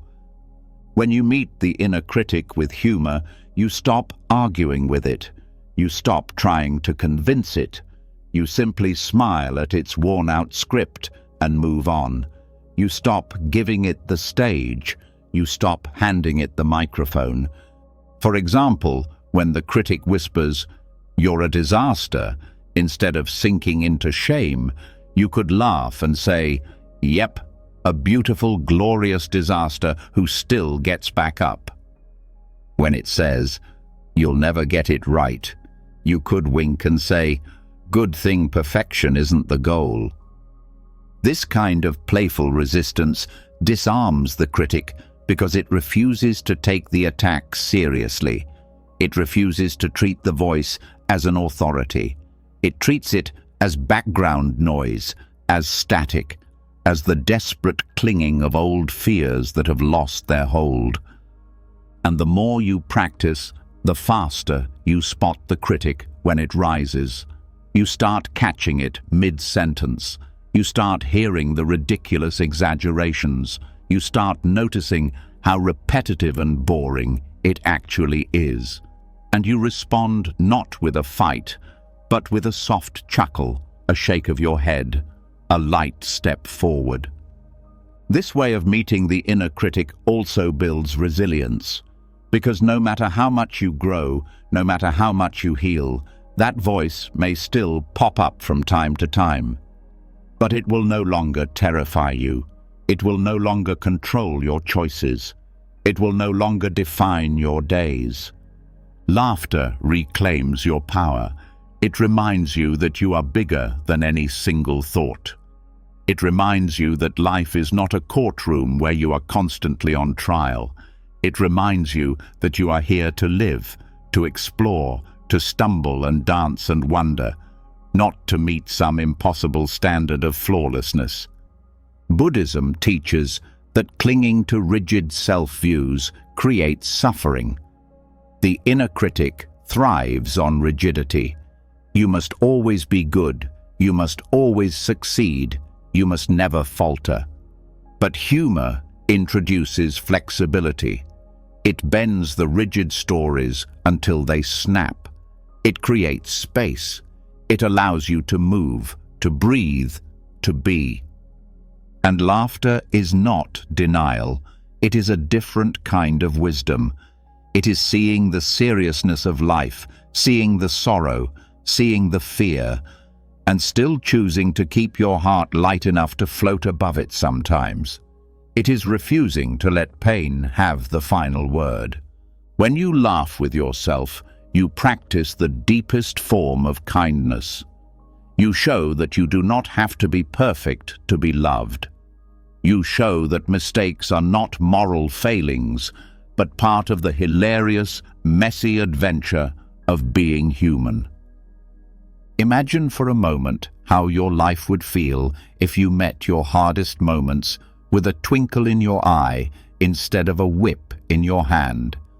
If you stumbled and said, "Classic me," with a smile instead of collapsing into shame. If you forgot something important and said, "Guess I'm human after all," instead of spiraling into self-loathing. This is not minimizing your struggles. It is liberating yourself from the chains of perfectionism. It is letting yourself breathe, letting yourself live, letting yourself love even the parts of you that are still learning how to love. And over time, this practice changes the very fabric of your relationship with yourself. The harsh inner voice grows fainter, weaker, less convincing. The lightness you cultivate begins to weave itself into your days. You laugh more easily. You forgive more quickly. You move through mistakes with the grace of someone who knows they were never meant to be a statue. They were meant to be alive. Tonight, as you rest, let yourself feel the possibility of meeting yourself with more laughter. Let yourself imagine facing your old fears, not with trembling, but with a grin. Let yourself feel the weight lifting as you realize you are allowed to find humor even in your own stumbling steps. You are not a failure for being imperfect. You are not doomed because you are still learning. You are not broken because you can laugh at yourself. You are alive. You are growing. You are discovering that freedom does not come from never making mistakes. It comes from never letting mistakes steal your joy. Breathe into that freedom tonight. Let it rise in you like a soft, unstoppable laughter, the kind that says, "I see it all, the beauty, the mess, the wonder, and I choose to keep loving anyway." You are already enough. You are already worthy. And you are allowed to enjoy this wild, imperfect journey, laughter and all. When you learn to laugh at the voice that once ruled you, when you meet your own stumbles with a smile instead of a sword, a deep and lasting softness begins to settle into your heart.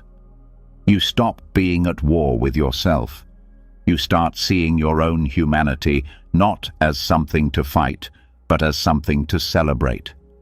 But even then, One final heavy burden often remains hidden in the corners of the heart, the belief that at your core you are broken. Tonight, you take one of the bravest steps of all, letting go of that story for good. The idea that you are fundamentally broken did not begin with you. It was whispered by wounded voices. It was carved by painful experiences. It was reinforced by a world that profits from your doubt. But it was never true. It was never your real reflection. It was only a story, one that grew heavy because it was repeated so many times you forgot it was optional. Self-love deepens when you see that being human does not mean being broken. It means being alive in a world full of impermanence, loss, change, confusion, and wonder. It means carrying both beauty and pain in the same heart. It means stumbling and rising, losing and finding, hurting and healing, not as a mistake, but as the very rhythm of living. You are not broken because you have wounds. You are not broken because you have doubts. You are not broken because you have scars that still ache in the quiet hours of the night. You are a living being walking through a world that was never designed to be easy. You are a heart learning how to stay open even after it has been bruised. And the story of being fundamentally broken was never your burden to carry. Letting go of that story is not about denying your pain. It is not about pretending everything is fine. It is about recognizing that your pain is part of your story, but it is not the end of your story. It is about refusing to make your suffering into your identity. When you grip the idea that you are broken, you limit your life before it even begins. You sit in cages that do not exist. You apologize for breathing. You shrink from your own dreams. You withhold your own love. But when you let that story fall away, even for a moment, you feel the truth rising like dawn through your chest. You were never meant to be a prisoner. You were always meant to be a living mystery, too vast to be summed up by any wound. Releasing the story of being broken also frees you to stop measuring your healing like a contest. You no longer have to keep checking if you are fixed yet. You no longer have to hide your messy days out of shame. You realize that healing is not a destination you must reach before you deserve peace. Healing is the way you keep loving yourself through every season, even the ones where everything hurts. True self-love is not about declaring yourself healed once and for all. It is about dropping the question altogether. It is about knowing you are worthy of tenderness right now, whether you feel radiant or shattered. Letting go of the story of being broken also softens the way you see your past. Instead of seeing your younger self as a series of mistakes, you start seeing someone who did the best they could with what they knew. Someone who survived. Someone who kept reaching for light even when everything around them was dark. And you stop punishing yourself for still having struggles. Struggles are not proof of failure. They are proof of life. They are proof that your heart is still beating, still trying, still daring to care. When you drop the story of brokenness, you also stop demanding that life be pain-free before you allow yourself to feel joy. You stop postponing your happiness until you are perfect. You start tasting the sweetness available even in the midst of uncertainty, even in the middle of unfinished healing. And you realize that real strength is not pretending you have no wounds. Real strength is carrying your wounds with grace, with humor, with love. Real strength is looking at your scars and saying, I am still here, I am still becoming, and that is enough. Tonight, as you breathe and let yourself settle into rest, feel the old story loosening its grip. Feel it slipping away like a heavy coat you no longer need to wear. Feel the lightness of your real being rising underneath. You are not broken trying to be whole. You are whole, learning how to live with tenderness. You are not ruined trying to be repaired. You are sacred, learning how to unfold. You are not the mistakes you made when you didn't know better. You are not the pain you carried when you were too young to understand it. You are not the shame that was planted in your heart by those who forgot their own light. You are something older, deeper, more resilient than any wound. You are something softer, wider, more mysterious than any mistake. And every breath you take in love instead of fear, every step you take toward your own heart instead of away from it, rewrites the story. You are not broken. You are blooming. You are not defective. You are evolving. You are not lost.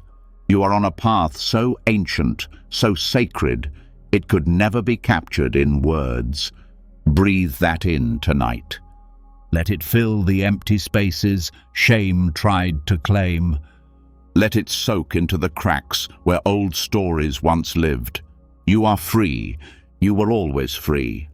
Not because you have no flaws, no fears, no messy days, but because love was never about earning, because worth was never about winning, because being alive, being conscious, being here was always enough. Let the old story fall away now. Step into the vastness waiting underneath. Meet yourself not as a broken thing to be fixed, but as a living being, sacred and whole, exactly as you are.